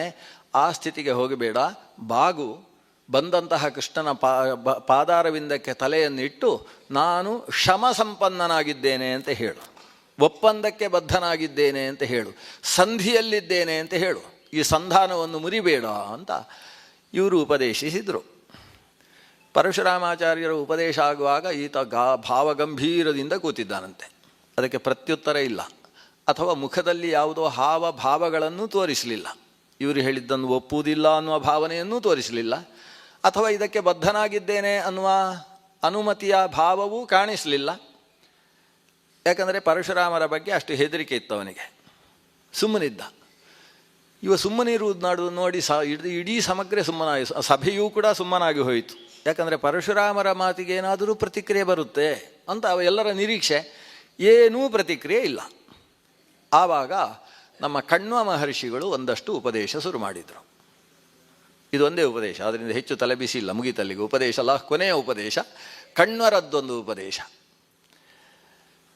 ಕಣ್ವರು ಹೇಳ್ತಾರೆ, ನಿನಗೆ ಮಾತಲಿಯ ಕತೆ ಗೊತ್ತೋ ಕೌರವ? ನಾನು ಮಾತಲಿಯ ಕತೆ ಹೇಳ್ತೇನೆ. ಇಂದ್ರನ ಸಾರಥಿ ಮಾತಲಿ, ಅವನಿಗೊಬ್ಬಳು ಸುಂದರಿ ಹುಡುಗಿ, ಗುಣಕೇಶಿ ಅಂತ ಅವಳ ಹೆಸರು. ಆಕೆಗೆ ವರನನ್ನು ಹುಡುಕುವುದಕ್ಕೆ ಇವನಿಗೆ ದೊಡ್ಡ ಸಮಸ್ಯೆಯಾಗಿ ಹೋಯಿತು. ನನ್ನ ಮಗಳಿಗೆ ಸದೃಶ ವರ ಯಾರು ಅಂತ ಭೂಲೋಕದಲ್ಲಿ ಹುಡುಕಾಡಿದ, ಸಿಗಲಿಲ್ಲ. ಕೊನೆಗೆ ಅವ ಯೋಚನೆ ಮಾಡ್ತಾನೆ. ಅವನ ಹತ್ರ ನಾರದರು ಬಂದರಂತೆ. ನಾರದರ ಜೊತೆಯಲ್ಲಿ ಚರ್ಚೆ ಮಾಡ್ತಾನೆ, ನನ್ನ ಹುಡುಗಿಗೆ ಯೋಗ್ಯ ವರ ಯಾರು? ಭೂಲೋಕದಲ್ಲಿ ಯಾವುದೂ ಕಾಣಿಸುವುದಿಲ್ಲ. ಇನ್ನು ದೇವಲೋಕಕ್ಕೆ ಹೋಗೋಣ ಅಂದರೆ ಅವರೆಲ್ಲ ಮದುವೆ ಆಗಿದೆ. ದೇವಲೋಕದವರೆಲ್ಲ ಅವರಿಗೆ ಸತಿಪತಿ ಭಾವ ಅನ್ನೋದು ನಿಯತ. ಅಂದರೆ ಯಾರೋ ಮದುವೆ ಆಗುವುದು ಅಂತಿಲ್ಲ, ಅದು ಎಲ್ಲ ಜನ್ಮದಲ್ಲೂ ಆಕೆಯೇ ಅವರಿಗೆ ಹೆಂಡತಿ ಅಂತ. ದೇವತೆಗಳಲ್ಲಿ ನಿಯತ ಸತಿಪತಿ ಭಾವ. ಅವರು ಅವತಾರ ಮಾಡುವಾಗಲೂ ಕೂಡ ಮೂಲ ರೂಪದಲ್ಲಿ ಯಾರು ಹೆಂಡತಿಯೋ ಅವತಾರ ರೂಪದಲ್ಲೂ ಅವರೇ ಪತ್ನಿಯಾಗಿ ಆವಿರ್ಭವಿಸಬೇಕು. ಅಲ್ಲಿ ಇಂದ್ರನಿಗೆ ಶಚಿ ಪತ್ನಿಯಾಗಿದ್ದಾಳೆ ಅಂತೇಳಿದರೆ ಅದೇ ಇಂದ್ರ ಈ ಲೋಕದಲ್ಲಿ ಅವತರಿಸಿದರೆ ಆತ ಇಂದ್ರ ವಾಲಿಯಾಗಿ ಅವತರಿಸಿದ ಅಂತಾದರೆ ಶಚೀದೇವಿಯೇ ತಾರೆಯಾಗಿ ಅವತರಿಸಿ ಪತ್ನಿಯಾಗಬೇಕು. ಈ ವ್ಯವಸ್ಥೆ ನಿಯತ ಸತಿಪತಿ ಭಾವ ಅಂತ ಕರೀತಾರೆ ದೇವತೆಗಳಲ್ಲಿ. ಆದ್ದರಿಂದ ಅಲ್ಲಿಗೆ ನನ್ನ ಹುಡುಗಿಯನ್ನು ಮದುವೆ ಮಾಡಲಿಕ್ಕಿಲ್ಲ, ಇಲ್ಲಿ ಮದುವೆ ಮಾಡಬೇಕು. ಇಲ್ಲಿ ಯಾರೂ ಕೂಡ ಯೋಗ್ಯವರ ಸಿಗುವುದಿಲ್ಲ. ಈಕೆಯನ್ನು ಸರಿಯಾದ ರೀತಿಯಲ್ಲಿ ವಿವಾಹ ಮಾಡಬೇಕು. ಯಾಕಂದರೆ ವಿವಾಹದಿಂದ ಒಂದು ಹೆಣ್ಣನ್ನು ಮದುವೆ ಮಾಡಿಕೊಟ್ಟಿತು ಅಂತಾದರೆ 3 ಕುಲಗಳ ಉದ್ಧಾರವಾಗ್ತದೆ. ಸಾಮಾನ್ಯ ನಾವು ಹೇಳುವುದು ಕುಲದ್ವಯ ತಾರಿಣಿ ಅಂತ ಹೇಳುವುದು. ಒಂದು ಕನ್ಯೇತಿ ಬತ ಉದಿತಾ ಕುಲದ್ವಯ ತಾರಿಣೀತಿ ಅಂತ. ಕನ್ಯಾ ಅನ್ನುವುದು 2 ಕುಲವನ್ನು ತಾರಣ ಮಾಡುತ್ತೆ, ದಾಟಿಸುತ್ತೆ, ಉತ್ಕರ್ಷಕ್ಕೆ ಹೇತುವಾಗುತ್ತೆ ಅಂತ. ಆದರೆ ಇಲ್ಲಿ 3 ಕುಲ ಅನ್ನುವುದನ್ನು ಉಲ್ಲೇಖ ಮಾಡ್ತಾನೆ ಮಾತಲಿ. ಒಂದು ತನ್ನ ತಾಯಿಯ ಕುಲವನ್ನು, ಮತ್ತೊಂದು ತನ್ನ ತಂದೆಯ ಕುಲವನ್ನು, ಮತ್ತೊಂದು ತಾನು ಯಾವ ಮನೆಗೆ ಹೋಗಿದ್ದಾಳೆ ಅಂತಹ ಪತಿ ಕುಲವನ್ನು. ಈ 3 ಕುಲದ ಉದ್ಧಾರಕ್ಕೆ ಹೇತುವಾಗ್ತಾಳೆ ಯೋಗ್ಯಳಾದಂತಹ ಕನ್ಯೆಯನ್ನು ಸರಿಯಾದ ರೀತಿಯಲ್ಲಿ ದಾನ ಮಾಡಿತು ಅಂತಾದರೆ ಅದಕ್ಕೆ ಸರಿಯಾದ ಪಾತ್ರ ಬೇಕು. ಕೊಡುವಂತಹ ನನ್ನಲ್ಲಿ ಅಂತಹ ಪಾತ್ರ ಇದೆ, ಆದರೆ ಇವಳಿಗೆ ಯೋಗ್ಯನಾದ ಸತ್ ಪಾತ್ರ, ದಾನವನ್ನು ತೆಗೊಳ್ಳುವುದಕ್ಕೆ ಬೇಕಾದ ಪಾತ್ರ ಅದು ಸಿಗ್ತಾ ಇಲ್ವಲ್ಲ ಅಂತ ನಾರದರಲ್ಲಿ ಪ್ರಶ್ನಿಸಿದ. ನಾರದರು ಹೇಳಿದರು, ಹಾಗಾದರೆ ನಾವು ಮೇಲಿನ ಲೋಕ ನೋಡಿ ಪ್ರಯೋಜನ ಇಲ್ಲ, ಭೂಲೋಕದಲ್ಲಿ ಜನ ಸಿಗುವುದಿಲ್ಲ, ಹಾಗಾದರೆ ಕೆಳಗಿನ ಲೋಕಕ್ಕೆ ಹೋಗುವ ಅಂತ ಹೇಳಿದ. ಹಾಗೆ ಕೆಳಗಿನ ಲೋಕಗಳನ್ನೆಲ್ಲ ನಾರದರ ಜೊತೆಗೆ ಸಂಚರಿಸ್ತಾ ಪಾತಾಳ ಲೋಕಕ್ಕೆ ಬರ್ತಾನೆ. ಪಾತಾಳ ಲೋಕದಲ್ಲಿ ಬಹಳಷ್ಟು ನೋಡಿ ಆದಮೇಲೆ ಪಾತಾಳ ಲೋಕದ ರಾಜ ನಾಗರಾಜ, ನಾಗಾಧಿಪ ಆರ್ಯಕ ಅಂತ ಅವನ ಹೆಸರು. ಆ ಆರ್ಯಕನ ಮಗ ಚಿಕುರನ ಮಗ ಸುಮುಖ ಅಂತ ಅವನಿಗೆ ಹೆಸರು. ಅವನನ್ನು ಅಲ್ಲಿ ಕಂಡದ್ದೇ ಥರ ಈ ಸುಮುಖನೇ ನನ್ನ ಮಗಳಿಗೆ ಸರಿಯಾದ ವರ ಅಂತ ಮಾತಲ್ಲಿ ತೀರ್ಮಾನಿಸಿದ. ಆತನ ಲಕ್ಷಣ, ಆತನ ಮಾತನಾಡುವ ಕ್ರಮ, ಅವನ ಮುಖದಲ್ಲಿರತಕ್ಕಂತಹ ವಿನಯ ಸಂಪತ್ತಿ, ಅದರ ಜೊತೆಗೆ ಗಾಂಭೀರ್ಯ, ಇವೆಲ್ಲವನ್ನು ಗಮನಿಸಿ ಇವನೇ ಯೋಗ್ಯನಾದ ವರ, ಇವನಿಗೆ ನನ್ನ ಮಗಳನ್ನು ಕೊಡಬೇಕು ಅಂತ ಮನಸ್ಸಿನಲ್ಲಿ ಅವನಿಗೆ ಅನ್ನಿಸಿತು. ಸೀದಾ ಆರ್ಯಕನಲ್ಲಿ ಹೋದರು. ನಾರದ ಆರ್ಯಕನಿಗೆ ಹೇಳಿದ, ನಾಗರಾಜ, ನಿನ್ನ ಮಗ ಅಲ್ಲ ಮೊಮ್ಮಗ, ಆತನಿಗೆ ಈ ಹೆಣ್ಣು ಕೊಡಬೇಕು ಅಂತ ಈ ಮಾತಲ್ಲಿ ಆಲೋಚಿಸಿದ್ದಾನೆ. ದೇವೇಂದ್ರನ ಆಪ್ತ ಸಖನಿದ್ದಾನೆ. ಈತ ಹೇಳಿದ್ದೆಲ್ಲ ದೇವೇಂದ್ರನಲ್ಲಿ ನಡೆಯುತ್ತೆ. ಅಷ್ಟು ದೇವೇಂದ್ರನಿಗೆ ಆಪ್ತನಾದವ, ಆ ಜೊತೆಗೆ ತಾನು ಸ್ವತಃ ಸದಾಚಾರ ಸಂಪನ್ನನಾದವ. ಅವನ ಬಗ್ಗೆ ಬಹಳಷ್ಟು ಹೇಳಿ ಇಂಥವನ ಮಗಳು, ಅವಳು ಕೂಡ ಕುಲವತಿ ಸುಶೀಲ ಸಂಪನ್ನೆ ಇದ್ದಾಳೆ, ಆಕೆಯನ್ನು ವಿವಾಹ ಮಾಡಿಕೊಡುವ ಆಲೋಚನೆ ಮಾಡಿದ್ದಾರೆ, ನೀನು ಒಪ್ಪಬೇಕು ಅಂತ. ಬಹಳ ಸುಂದರವಾದ ವಿಷಯ. ಆರ್ಯಕ ಒಪ್ಪುವುದು ಕಷ್ಟ ಇರಲಿಲ್ಲ. ಆದರೆ ಆರ್ಯಕ ಹೇಳ್ತಾನೆ, ಒಂದು ಸಮಸ್ಯೆ ಇದೆ, ನೀವು ಮದುವೆ ಮಾಡಿಕೊಡುವುದು ಸಾಧ್ಯ ಆಗಲಿಕ್ಕಿಲ್ಲ. ಯಾಕಂದರೆ ಈತನ ತಂದೆ ತೀರಿ ಹೋಗಿ ಇವತ್ತಿಗೆ ಸುಮಾರು 1 ವರ್ಷ ಆಗಲಿಕ್ಕೆ 15 ದಿವಸ ಇರುವುದು.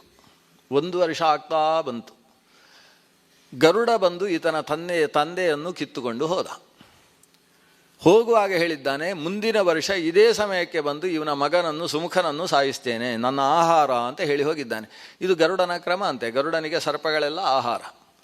ಸರ್ಪಗಳನ್ನು ಕಾಮರೂಪಿ ಅಂತ ಸರ್ಪಗಳಿಗೆ ಹೆಸರು.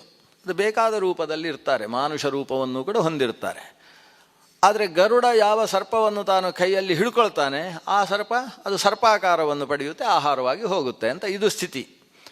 ಗರುಡ ಒಂದು ಸರ್ಪವನ್ನು ಇವತ್ತು ನುಂಗಿದರೆ ಮುಂದಕ್ಕೆ ನಾನು ಯಾರನ್ನು ನುಂಗುವುದು ಅಂತ ಹೇಳಿ ಹೋಗ್ತಾನೆ. ಅವನು ಅಷ್ಟು ಸಮಯ ತಪಸ್ಸು ಮಾಡಿ ಆತನ ಆಹಾರ ಆಗುವುದಕ್ಕೆ ಬೇಕಾದ ಸಾಮರ್ಥ್ಯವನ್ನು ಸಂಪಾದಿಸಬೇಕು ಅಂತ ಲೆಕ್ಕ. ಈಗ ಸುಮುಖ ಇಷ್ಟು ಚಂದ ಕಾಣಿಸುವುದಕ್ಕೆ ಕಾರಣವೇ ಗರುಡ ಸಾಯಿಸುವ ಕಾರಣ ಅಂತೆ. ನೋಡಿ, ಸಾಯ್ತೇನೆ ಅಂತ ಗೊತ್ತಾದರೆ ಎಲ್ಲರೂ ಚಂದ ಇರ್ತಾರೆ. ಮನುಷ್ಯ ಯಾಕೆ ಎಡವಟ್ಟಿರ್ತಾನೆ ಅಂದರೆ, ನಾನು ಸಾಯಲಿಕ್ಕೆ ಹುಟ್ಟಿದವನೇ ಅಲ್ಲ ಅಂತ ನಿಶ್ಚಯ ಅವನಿಗೆ. ಉಳಿದವರು ಸತ್ತಲ್ಲಿಗೆ ಹೋಗಿ ತಾನು 12, 13 ಅಂತ ಹೇಳಿ ಎಲ್ಲ ಕಾರ್ಯಕ್ರಮದಲ್ಲಿ ಭಾಗ ಮಾಡಿ ಬರ್ತಾನೆ. ಬರುವಾಗ ನನಗೂ ಒಂದು 12, 13 ಅಂತ ಉಂಟು ಅಂತ ಆಲೋಚನೆ ಮಾಡುವುದಿಲ್ಲ ಅವನಿಗೆ. ಅವರೆಲ್ಲ ಸಾಯಲಿಕ್ಕೆ ಹುಟ್ಟಿದವರು, ನಾನು ಶಾಶ್ವತವಾಗಿ ಬದುಕುವುದಕ್ಕೆ ಹುಟ್ಟಿದವ ಅನ್ನೋ ಒಂದು ಮನಸ್ಥಿತಿ ಇರ್ತದೆ. ಧರ್ಮರಾಜನಲ್ಲಿ ಯಕ್ಷ ಪ್ರಶ್ನೆ ಮಾಡಿದ್ದ, ಪ್ರಪಂಚದ ಪರಮಾದ್ಭುತ ಯಾವುದು ಅಂತ. ಅದಕ್ಕೆ ಧರ್ಮರಾಜ ಉತ್ತರ ಕೊಟ್ಟ, ಅಹನ್ಯಹನಿ ಭೂತಾನಿ ಗಮಿಷ್ಯಂತಿ ಯಮಾಲಯಂ ಶೇಷಾಸ್ಥಾವರಮಿಚ್ಛಂತಿ ಕಿಮಾಶ್ಚರ್ಯಮತಃ ಪರಂ. ಪ್ರತಿದಿನವೂ ಅಲ್ಲಿ ಅವರು ಸತ್ರು ಇಲ್ಲಿ ಇವರು ಸತ್ರು ಅನ್ನುವ ವಿಷಯವನ್ನು ಈತ ಕೇಳ್ತಾ ಇರ್ತಾನೆ. ಆದರೆ ಕೇಳಿದ ವ್ಯಕ್ತಿ ನಾನು ಸಾಯಲಿಕ್ಕೆ ಹುಟ್ಟಿದವ ಅನ್ನೋದನ್ನು ತಿಳಿಯುವುದಿಲ್ಲ.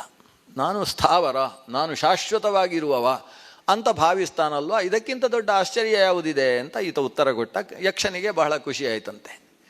ಇವತ್ತು ಸುಮುಖ ಯಾಕೆ ಇಷ್ಟು ಚೆನ್ನಾಗಿದ್ದಾನೆ, ಸುಮುಖನೇ ಆಗಿದ್ದಾನೆ, ದುರ್ಮುಖನಾಗಲಿಲ್ಲ ಯಾಕೆ? ಯಾಕಂದರೆ ಅವನಿಗೆ ನಾನು ಸಾಯುವವ ಅಂತ ಗೊತ್ತಾಗಿ ಇವತ್ತಿಗೆ 1 ವರ್ಷ ಆಗ್ತಾ ಬಂತು.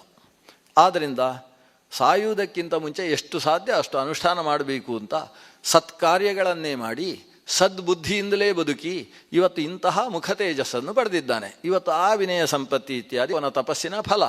ಆದರೆ ಇನ್ನು ಕೆಲವೇ ದಿವಸಗಳಲ್ಲಿ ಆತ ಗರುಡನಿಗೆ ಆಹಾರವಾಗಿ ಹೋಗುವವ. ನೀವು ಮದುವೆ ಮಾಡಿಕೊಟ್ಟು ಮತ್ತೆ ತೊಂದರೆ ಆಗಬಾರ್ದು, ಅದಕ್ಕೋಸ್ಕರ ನಾನು ವಿಷಯ ಹೇಳಿದ್ದೆ. ಆರ್ಯಕನ ಮಾತು ಕೇಳಿ ಮಾತಲಿಗೆ ತುಂಬ ಬೇಸರವಾಯಿತು. ನಾನು ಇವನಿಗೇ ಮದುವೆ ಮಾಡಿಕೊಡಬೇಕು ಅಂತ ಅಂದ್ಕೊಂಡ್ರೆ ಇಷ್ಟು ಸಮಸ್ಯೆ ಆಗಿ ಹೋಯ್ತಲ್ಲ. ಅವ ಹೇಳ್ತಾನೆ, ಯಾವುದಕ್ಕೂ ಸುಮುಖನನ್ನು ನನ್ನ ಜೊತೆಗೆ ಕಳಿಸಿ, ನಾನು ದೇವೇಂದ್ರನಲ್ಲಿ ಹೋಗಿ ಪ್ರಭಾವ ಬೀರಿ ಗರುಡನ ಮೇಲೆಯೇ ಪ್ರಭಾವವನ್ನು ಬೀರಿ ಆತನನ್ನು ಉಳಿಸಿಕೊಳ್ಳುವುದಕ್ಕೊಂದು ಪ್ರಯತ್ನ ಮಾಡ್ತೇನೆ. ಹೀಗೆ ಸುಮುಖನನ್ನು ಕರೆದುಕೊಂಡು ನಾರದರು ಮತ್ತು ಮಾತಲಿ ಇಬ್ಬರೂ ದೇವೇಂದ್ರನಲ್ಲಿ ಬಂದರು. ದೇವೇಂದ್ರ ಸಿಂಹಾಸನದಲ್ಲಿ ಕೂತಿದ್ದಾನೆ, ಪಕ್ಕದಲ್ಲಿ ಉಪೇಂದ್ರ ಕೂತಿದ್ದಾನೆ. ಇಂದ್ರ ಉಪೇಂದ್ರ, ಮುಖ್ಯಮಂತ್ರಿಗಳ ಪಕ್ಕದಲ್ಲಿ ಉಪಮುಖ್ಯಮಂತ್ರಿ ಇರುವ ಹಾಗೆ ಇದು ವ್ಯವಸ್ಥೆ. ಇಂದ್ರ ಉಪೇಂದ್ರ ಇಬ್ಬರು ಒಟ್ಟೊಟ್ಟಿಗಿದ್ದಾರೆ. ಉಪೇಂದ್ರ ಅಂದರೆ ಡೆಪ್ಯೂಟಿ ಇಂದ್ರ ಅಂತ ಅರ್ಥ ಅಲ್ಲ. ಉಪೇಂದ್ರ ಅಂದರೆ ಉಪರ್ ಇಂದ್ರ ಅಂತ ಅರ್ಥ. ಇಂದ್ರನಿಗಿಂತ ಸ್ವಲ್ಪ ಉಪರಿ. ಉಪ ಅನ್ನುವುದಕ್ಕೆ ಸಂಸ್ಕೃತದಲ್ಲಿ ಎತ್ತರ ಅಂತ ಅರ್ಥ.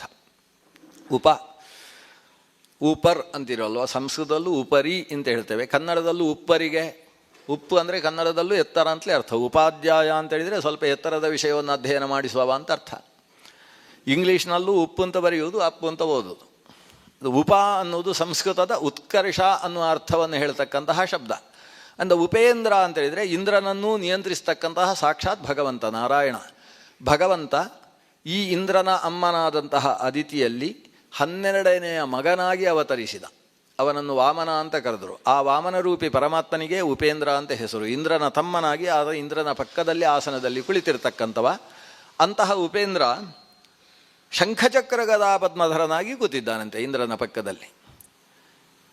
ಈ ಸುಮುಖನನ್ನು ಕರ್ಕೊಂಡು ಬಂದರು. ಬಂದು ಮಾತಲಿ ಸುಮುಖ ಎಲ್ಲರೂ ಇಂದ್ರನಿಗೆ ನಮಸ್ಕಾರ ಮಾಡಿದರು.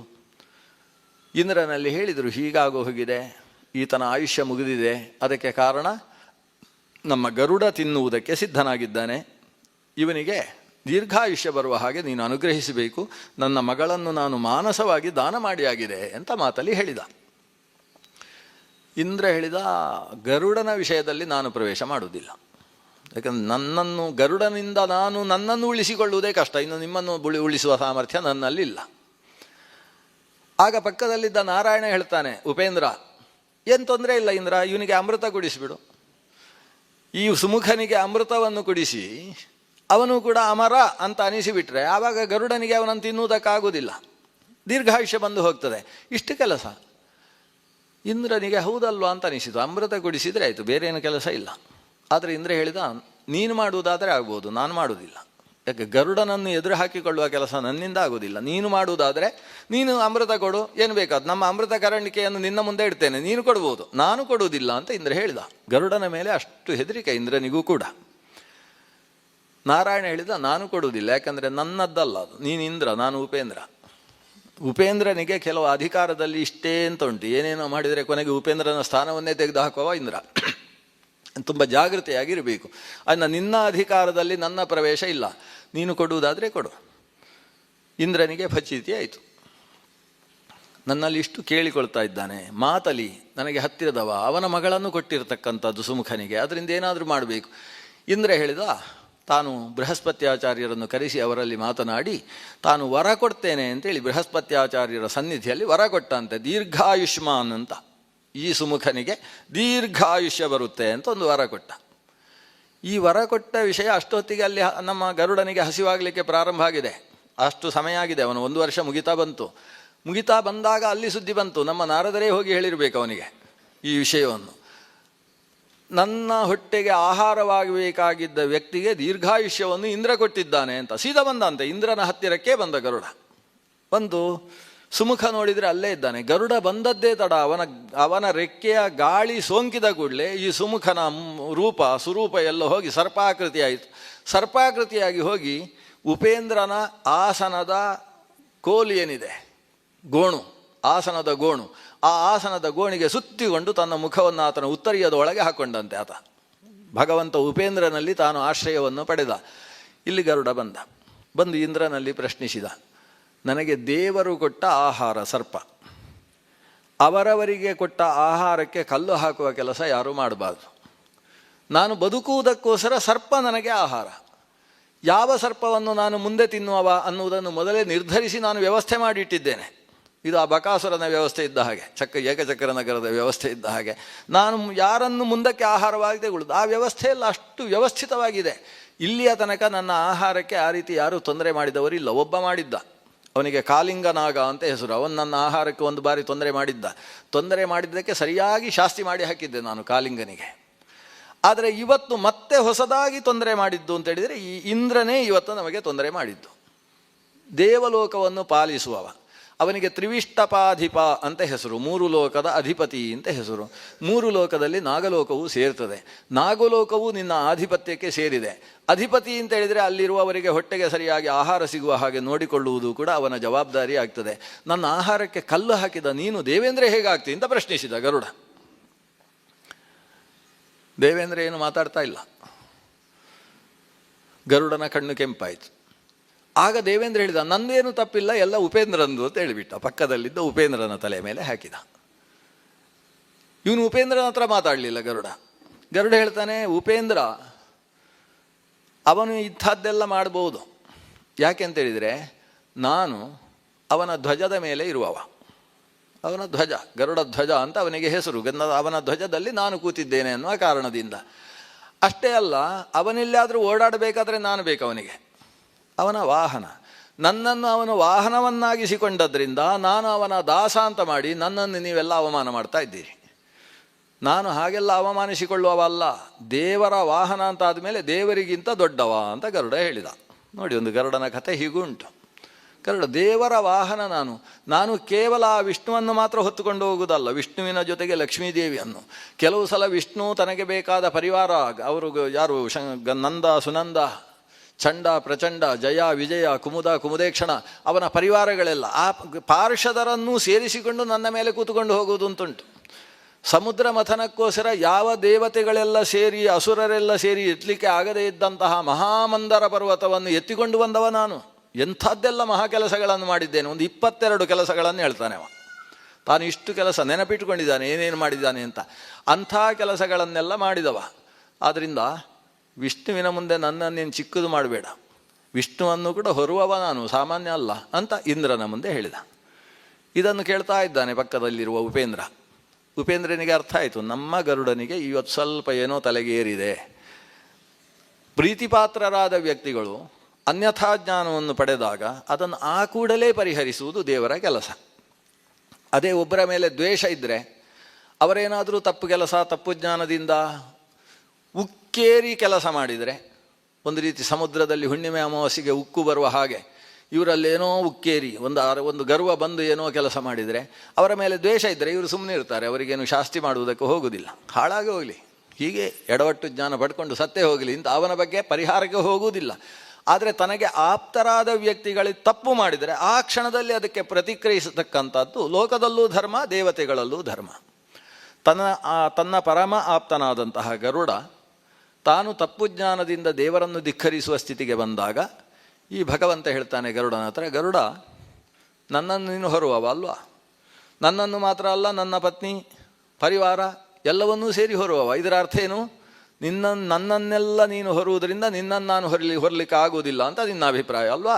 ಎಲ್ಲರಿಗಿಂತ ದೊಡ್ಡವ ನೀನು, ಪ್ರಪಂಚವನ್ನೇ ಹೊತ್ತಂತಹ ದೇವರನ್ನು ಹೊತ್ತವ ನಾನು, ಆದ್ದರಿಂದ ನಾನು ದೇವರಿಗಿಂತ ದೊಡ್ಡವ. ಹೀಗೆ ಆಲೋಚನೆ ಮಾಡ್ತಾ ಇದ್ದೀಯಲ್ಲ, ನನಗೆ ಯಾಕೋ ಇಲ್ಲಿ ಕೈ ಇಟ್ಟುಕೊಂಡು ಸ್ವಲ್ಪ ಸುಸ್ತಾಗಿದೆ, ಇಲ್ಲಿ ಬಾ ಸ್ವಲ್ಪ ನಿನ್ನ ಮೇಲೆ ಕೈ ಇಟ್ಟುಕೊಳ್ತೇನೆ ಅಂತ ಈ ಆಸನದ ಪಕ್ಕದಲ್ಲಿದ್ದ ಆತನನ್ನು ಕರೆದು ಕೈ ಇಡುವುದಕ್ಕೋಸ್ಕರ ಕರೆದ.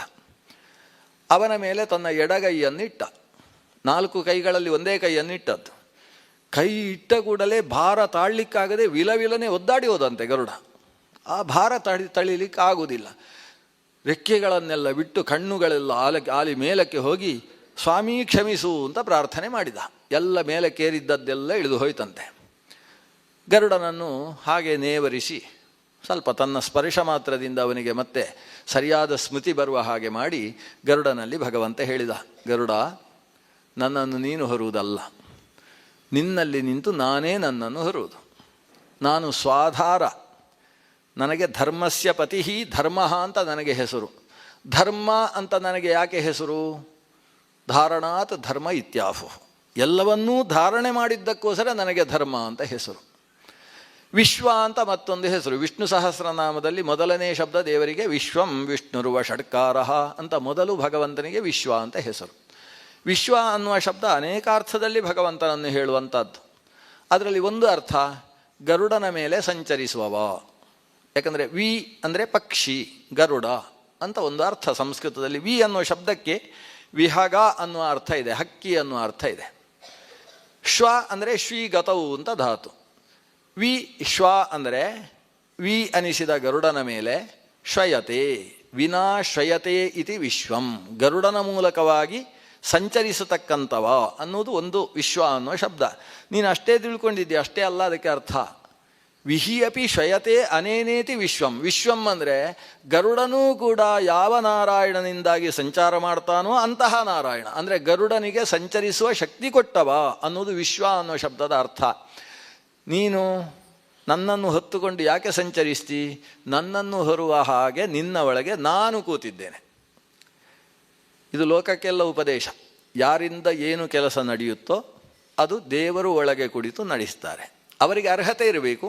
ಆ ವ್ಯಕ್ತಿ ಅರ್ಹತೆ ಅನ್ನೋದು ಮುಖ್ಯ. ವ್ಯಕ್ತಿ ಅರ್ಹತೆಯ ಜೊತೆಗೆ ಯದ್ಯದ್ ವಿಭೂತಿ ಮತ್ಸತ್ವಂ ಶ್ರೀಮದೂರ್ಜಿತಮೇವವ ತತ್ತದೇವಾವಗಚ್ಚತ್ವಂ ಮಮ ತೇಜೋಂಶ ಸಂಭವಂ. ಭಗವಂತ ಒಂದು ವಿಭೂತಿ ರೂಪದಿಂದ ಅಲ್ಲಿ ಕುಳಿತುಕೊಂಡು ಆ ಸ್ವರೂಪದಲ್ಲಿ ದೊಡ್ಡ ದೊಡ್ಡ ಕೆಲಸಗಳನ್ನು ಮಾಡಿಸ್ತಾನೆ. ಅದರಿಂದ ನಾವೆಲ್ಲ ಹೇಳುವುದು ಹಾಗಲ್ಲ, ಒಂದು ದೊಡ್ಡ ಕೆಲಸ ನಮ್ಮಿಂದ ನಡೆದರೆ ನಾನೆಲ್ಲಿ ಮಾಡಿದೆ, ದೇವರು ನನ್ನ ಮೂಲಕ ಮಾಡಿಸಿದರು, ಮಾಡುವುದಕ್ಕೆ ನನ್ನನ್ನು ಒಂದು ಉಪಕರಣವನ್ನಾಗಿ ದೇವರು ಬಳಸಿಕೊಂಡ್ರಲ್ವ ಅಂತ ದೊಡ್ಡವರು ಮಾತಾಡುವುದು ಹೀಗೆ. ಅದು ನಾಟಕದ ಮಾತಲ್ಲ, ಶಾಸ್ತ್ರದ ಮಾತು. ದೇವರು ಒಳಗೆ ನಿಂತು ಪ್ರತಿಯೊಬ್ಬರಲ್ಲೂ ಅವರವರ ಶಕ್ತಿಯನ್ನು ತತ್ತಚ್ಛಕ್ತಿ ಪ್ರಬೋಧಕ. ತತ್ರ ತತ್ರ ಸ್ಥಿತೋ ವಿಷ್ಣು ತತ್ತಚ್ಛಕ್ತಿ ಪ್ರಬೋಧಯನ್ ಏಕ ಏವ ಮಹಾಶಕ್ತಿ ಕುರುತೆ ಸರ್ವಮಂಜಸ. ಎಲ್ಲರ ಒಳಗೆ ಕುಳಿತು ಆ ಒಬ್ಬ ಮಹಾಶಕ್ತಿ ಎಲ್ಲವನ್ನೂ ನಡೆಸಿಕೊಡ್ತಾನೆ. ಆದ್ದರಿಂದಲೇ ಭಗವಂತನಿಗೆ ಪರಶಕ್ತಿ, ಪರಮಶಕ್ತಿ ಅಂತ ಹೆಸರು. ಇದನ್ನು ಗರುಡನಿಗೆ ನಾರಾಯಣ ಉಪದೇಶ ಮಾಡಿ ಅವನನ್ನು ಸಮಾಧಾನ ಮಾಡಿದ. ಗರುಡ ತನ್ನ ಅಹಂಕಾರವನ್ನು ಬಿಟ್ಟು ಸುಮುಖನನ್ನು ತಿನ್ನುವುದನ್ನು ಬಿಟ್ಟ, ಉಪವಾಸ ಮಾಡಿದ. ಆಮೇಲೆ ಇನ್ಯಾವುದೋ ತಗೊಂಡಿರ್ಬೋದು, ಅಂತೂ ಅವತ್ತು ಉಪವಾಸ ಮಾಡಿದ. ದ್ವಾದಶಿ ಬಂದ ಮೇಲೆ ತಿನ್ನುವುದು ಅಂತೇಳಿ ಆಮೇಲೆ ತಿಂದಿರಬೇಕು. ಒಟ್ಟಂದದಲ್ಲಿ ಈ ಕಥೆಯನ್ನು ಕಣ್ವ ಮಹರ್ಷಿಗಳು ಪೂರ್ತಿಯಾಗಿ ಹೇಳಿದರು. ಕೌರವನ ಕಡೆಗೆ ನೋಡಿದರು. ನೋಡು, ಗರುಡನ ಅಹಂಕಾರವನ್ನು ಇಳಿಸಿದ ಆ ನಾರಾಯಣ ಉಪೇಂದ್ರ, ಅದೇ ಉಪೇಂದ್ರ ಇವತ್ತು ಇಲ್ಲಿ ಕೃಷ್ಣನಾಗಿ ಬಂದಿದ್ದಾನೆ. ಆ ಗರುಡನ ಅಹಂಕಾರವನ್ನು ಇಳಿಸಿದಂತಹ ಪಕ್ಕದಲ್ಲಿದ್ದ ಇಂದ್ರ, ಅದೇ ಇಂದ್ರ ಇವತ್ತು ಈ ಪಾರ್ಥನಾಗಿ ಆವಿರ್ಭವಿಸಿದ್ದಾನೆ. ಅವತ್ತು ಇಂದ್ರ ಉಪೇಂದ್ರರಾಗಿದ್ದವರು, ಅದಕ್ಕಿಂತ ಹಿಂದೆ ನರನಾರಾಯಣರಾಗಿದ್ದವರು, ಇವತ್ತು ಇದೇ ಪಾರ್ಥ ಮತ್ತು ಶ್ರೀಕೃಷ್ಣರಾಗಿದ್ದಾರೆ. ಅವರು ನರನಾರಾಯಣರ ಕಥೆ ಹೇಳಿದ್ದಾರೆ, ನಾನು ಇಂದ್ರ ಉಪೇಂದ್ರರ ಕಥೆ ಹೇಳಿದ್ದೇನೆ. ಇಂದ್ರ ಉಪೇಂದ್ರರ ಮುಂದೆ ಮಹಾಶಕ್ತಿಶಾಲಿಯಾದ ಗರುಡನೂ ಕೂಡ ಏನೂ ಇಲ್ಲ ಅಂತ ತನ್ನ ರೆಕ್ಕೆಯನ್ನು ಅಲ್ಲಾಡಿಸಿಕೊಂಡು ಬೀಳುವಂತಹ ಪ್ರಸಂಗ ಬಂತಲ್ಲ, ಅಂಥಲ್ಲಿ ನೀನು ಆ ನಾರಾಯಣನ ಮುಂದೆ ಗರ್ವವನ್ನು ತೋರಿದಿಂತಾದರೆ ನೀನು ಉಳಿಯುವುದು ಸಾಧ್ಯ ಉಂಟೇನಪ್ಪ? ಆದ್ದರಿಂದ ಈ ಅರ್ಜುನ ಧನಂಜಯ ಅವನ ಗಾಂಡೀವದ ಠೇಂಕಾರವಾಗುವುದಕ್ಕಿಂತ ಮುಂಚಿತ ಆ ಧನಂಜಯ ಆತ ಯುದ್ಧರಂಗದಲ್ಲಿ ತಾನು ತನ್ನ ಮಹಾ ಅಗ್ನಿದತ್ತ ರಥವನ್ನು ಏರಿ ಬರುವುದಕ್ಕಿಂತ ಮುಂಚಿತವಾಗಿ, ಜೊತೆಗೆ ಅದೇ ಪಾರ್ಥನಿಗೆ ಸಂರಕ್ಷಕನಾಗಿ ನಿರಂತರ ಜೊತೆಗಿರತಕ್ಕಂತಹ ಕಲಿ ಭೀಮ ತಾನು ಕೈಯಲ್ಲಿ ಗದಾಪಾಣಿಯಾಗುವುದಕ್ಕಿಂತ ಮೊದಲೇ ಯುದ್ಧಕ್ಕೊಂದು ಸಂಧಿಯ ಮೂಲಕವಾಗಿ ಕೊನೆಯನ್ನು ಹಾಡಬೇಕಪ್ಪ, ಇಲ್ಲಿ ಹೋದರೆ ಅನರ್ಥ ಆಗ್ತದೆ ಅಂತ ಹೇಳಿದರು ಕಣ್ವರು.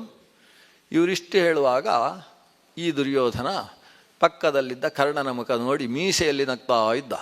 ಇವರು ಹೇಳುವುದೆಲ್ಲ ಹೇಳಿ ಆಮೇಲೆ ಉತ್ತರ ಕೊಡೋಣ ಅಂತ ನಗ್ತಾ ಇದ್ದ. ಕರ್ಣನು ಕೂಡ ಆಗಾಗ ತನ್ನ ಶರೀರವನ್ನು ಅವನಿಗೆ ತಾಗಿಸಿ, ಯಾಕಂದರೆ ಇಬ್ಬರು ಒಂದೇ ಆಸನದಲ್ಲಿ ಕೂತಿದ್ದಾರೆ. ನೋಡಿ ಹೇಗೆ ಹೇಳ್ತಾರೆ, ಒಳ್ಳೆ ಓದಿದಾರಲ್ಲ, ಚೆನ್ನಾಗಿ ಹೇಳ್ತಾರಲ್ವ ಅಂತ ತಮಾಷೆ, ಅವರನ್ನು ತಮಾಷೆ ಮಾಡ್ತಾ ಇದ್ದಾರೆ. ಇವರು ಹೇಳ್ತಾ ಇದ್ದ ಹಾಗೆ ಇವರಿಬ್ಬರು ತಮಾಷೆ, ಅದನ್ನು ಆಸ್ವಾದಿಸುವುದು, ತಮಾಷೆಯಿಂದ ಆಸ್ವಾದಿಸ್ತಾ ಇದ್ದಾರೆ. ಉಪದೇಶ ಇವರಿಬ್ಬರ ತಲೆಗೂ ಹೋಗಲೇ ಇಲ್ಲ. ಕಣ್ವರು ಹೇಳಿ ನಿಲ್ಲಿಸಿದ್ದೇ ತಡ, ಒಂದು ದೊಡ್ಡದಾಗಿ ವಿಕಟ ಅಟ್ಟಹಾಸ ಮಾಡಿದ. ಸಭೆಯನ್ನು ಕುರಿತು ಹೇಳ್ತಾನೆ. ನೋಡಿ ಹೇಗೆ ಹೇಳ್ತಾರೆ ಇವರು, ಇದೆಲ್ಲ ಉಪದೇಶ ಬೇಕಾ ಇವರಿಗೆ? ಇವರಿಗೆ ಇಷ್ಟು ಗೊತ್ತಿಲ್ವಾ? ಈ ವಿಷಯವನ್ನು ಹೇಳಿದವರು ಹೇಳಿದರು, ಏಕ ಏವ ಮಹಾಶಕ್ತಿ ಕುರುತೆ ಸರ್ವಮಂಜಸ. ಎಲ್ಲ ಇವರೇ ಹೇಳಿದ್ದೀಗ, ದೇವರು ಇಟ್ಟ ಹಾಗೆ ಎಲ್ಲ ನಡೆಯುತ್ತೆ, ಅವನೇ ನಡೆಸುವುದು ಎಲ್ಲವನ್ನು ಅಂತ. ನಮ್ಮಲ್ಲಿ ನಿಂತು ಅವನೇ ನಡೆಸ್ತಾ ಇರಬೇಕಾದ್ರೆ ಇವರೇನು ಉಪದೇಶ ಮಾಡುವುದು? ಅದನ್ನೇನೋ ತಗೊಂಡ ಇವ, ಸ್ವಲ್ಪ ಎಲ್ಲೆಲ್ಲಿ ಮಾಡಿಕೊಂಡಿದ್ದಾನೆ ಅಂತ ಅರ್ಥ. ಅದನ್ನೇ ತಾನು ತಗೊಂಡು ಹೇಳ್ತಾನೆ, ಏನು ನಡೆಯುತ್ತಾ ಹಾಗೆ ನಡೆಯುತ್ತೆ. ಇವರು ಉಪದೇಶ ಮಾಡಿ ಏನಾದರೂ ವ್ಯತ್ಯಾಸ ಆಗಲಿಕ್ಕುಂಟೇನು? ಭಾರಿ ಉಪದೇಶ ಮಾಡ್ತಾರೆ ಇವರು ಅಂತ ಹೇಳಿದ. ಅಷ್ಟು ದೊಡ್ಡ ಸಭೆಯ ಮಧ್ಯೆ ಕಣ್ವರ ವ್ಯಕ್ತಿತ್ವ ಎಷ್ಟು ದೊಡ್ಡದು. ಮಹರ್ಷಿ ಕಣ್ವರು ಯಜುರ್ವೇದದಲ್ಲಿ ಶುಕ್ಲ ಯಜುರ್ವೇದದ ಒಂದು ಶಾಖೆಯನ್ನೇ, ಕಣ್ವ ಶಾಖೆ, ಆ ಶಾಖೆಯನ್ನೇ ಲೋಕದಲ್ಲಿ ಪಸರಿಸಿಕೊಟ್ಟಂತಹ ಮಹರ್ಷಿಗಳು, ಆ ಮಹರ್ಷಿಗಳನ್ನು ಈತ ಅಷ್ಟು ಅವಮಾನ ಮಾಡಿದರೆ ಅವರಿಗೆ ಹೇಗಾಗಬೇಡ? ಅವರು ನಕ್ಕರಂತೆ, ಸಿಟ್ಟು ಮಾಡಿಕೊಳ್ಳಿಲ್ಲ. ಯಾಕಂದರೆ ಕೆಟ್ಟ ಜನ ಕೆಟ್ಟದಾಗಿ ಹೇಳಿದಾಗ ಸಿಟ್ಟು ಮಾಡಿಕೊಂಡ್ರೆ ದೊಡ್ಡವರೇ ಚಿಕ್ಕವರಾಗ್ತಾರೆ. ಅದರಿಂದ ಕಣ್ಣವರು ಸಿಟ್ಟು ಮಾಡಿಕೊಳ್ಳಿಲ್ಲ. ಅವರು ಇವರಿಬ್ಬರನ್ನು ನೋಡಿ ನಕ್ಕರು. ಆಮೇಲೆ ಆ ಕಡೆ ಭೀಷ್ಮ ದ್ರೋಣರನ್ನು ನೋಡಿ ನಕ್ಕರು. ಭೀಷ್ಮ ದ್ರೋಣರು ಪಾಪ ತಲೆ ತಗ್ಗಿಸಿ ಬಿಟ್ಟಿದ್ದಾರೆ. ಈ ನಮ್ಮ ಸಭೆಯಲ್ಲಿ ಇಂಥ ಮಹರ್ಷಿಗಳಿಗೆ ನಮ್ಮ ಹುಡುಗ ಹೀಗೆ ಅಪರಾಧ ಮಾಡಿದ ಅಲ್ವಾ ಅಂತ ತಲೆ ತಗ್ಗಿಸಿದ್ದಾರೆ. ಅವರನ್ನು ನೋಡಿ ಭೀಷ್ಮರೇ, ದ್ರೋಣರೇ, ಇವನು ನೋಡಿ ಮಾತಾಡಿಕೊಂಡು ಏನು ಮಾಡ್ತಾ ಇದ್ದಾನೆ, ತನ್ನ ತೊಡೆಯನ್ನು ತಡ್ತಾ ಇದ್ದಾನಲ್ಲ, ಊರವು ಅಸ್ಯ ಮೃತ್ಯುರು ಭವಿಷ್ಯತಿ, ಅದೇ ತೊಡೆಯಲ್ಲಿ ಅವನ ಮೃತ್ಯು ಅಡಗಿದೆ ಅಂತ ಹೇಳಿದರು. ಅಲ್ಲಿಗೆ ಸಭೆ ಮುಗಿಯಿತು. ಈ ಮಾತು ಕಿವಿಗೆ ಬಿತ್ತಲ್ವ ಧೃತರಾಷ್ಟ್ರನಿಗೆ, ಅಪ್ಪನಿಗೆ, ಅವನಿಗೆ ಹೆದರಿಕೆ ಆಯಿತು. ಋಷಿಗಳು ಒಬ್ಬರು ಶಾಪ ಕೊಟ್ಟರು, ಇನ್ನು ಇದು ಸಾಂಕ್ರಾಮಿಕ ರೋಗ ಆದರೆ ಕಷ್ಟ ಅಂತ. ಒಬ್ಬರು ಶಾಪ ಕೊಟ್ಟ ಮೇಲೆ ಇದು ಮಾಡ್ಬೋದು ಈ ಸಭೆಯಲ್ಲಿ ಅಂತ ಆಯ್ತಲ್ವ. ಇನ್ನೊಂದಷ್ಟು ನನ್ನ ಮಗ ಬದುಕುವುದು ಕಷ್ಟ ಈ ಸಭೆಯಲ್ಲಿ ಅಂತ ಅನಿಸಿ ಅವನು ಆ ಕೂಡಲೇ ಮುಂದೆ ಒಂದು ಕ್ಷಣ ಕಾಯಲಿಲ್ಲ. ಕೃಷ್ಣ ಕೃಷ್ಣ ಅಂತ ಕರೀತಾನೆ. ಕಣ್ಣು ಕಾಣಿಸುವುದಿಲ್ಲ ಅವನಿಗೆ, ಕೃಷ್ಣನನ್ನು ಕರೀತಾನೆ. ಕೃಷ್ಣ ಓ ಅಂತಾನೆ. ಕೃಷ್ಣ, ನನ್ನ ಮಗನಿಗೆ ಸ್ವಲ್ಪ ಉಪದೇಶ ಮಾಡು. ನೀನು ನನಗೆ ಉಪದೇಶ ಮಾಡಿ ಏನು ಪ್ರಯೋಜನ ಇಲ್ಲ, ನಾನು ಹೇಳಿದ್ದನ್ನು ನನ್ನ ಮಗ ಕೇಳುವುದಿಲ್ಲ.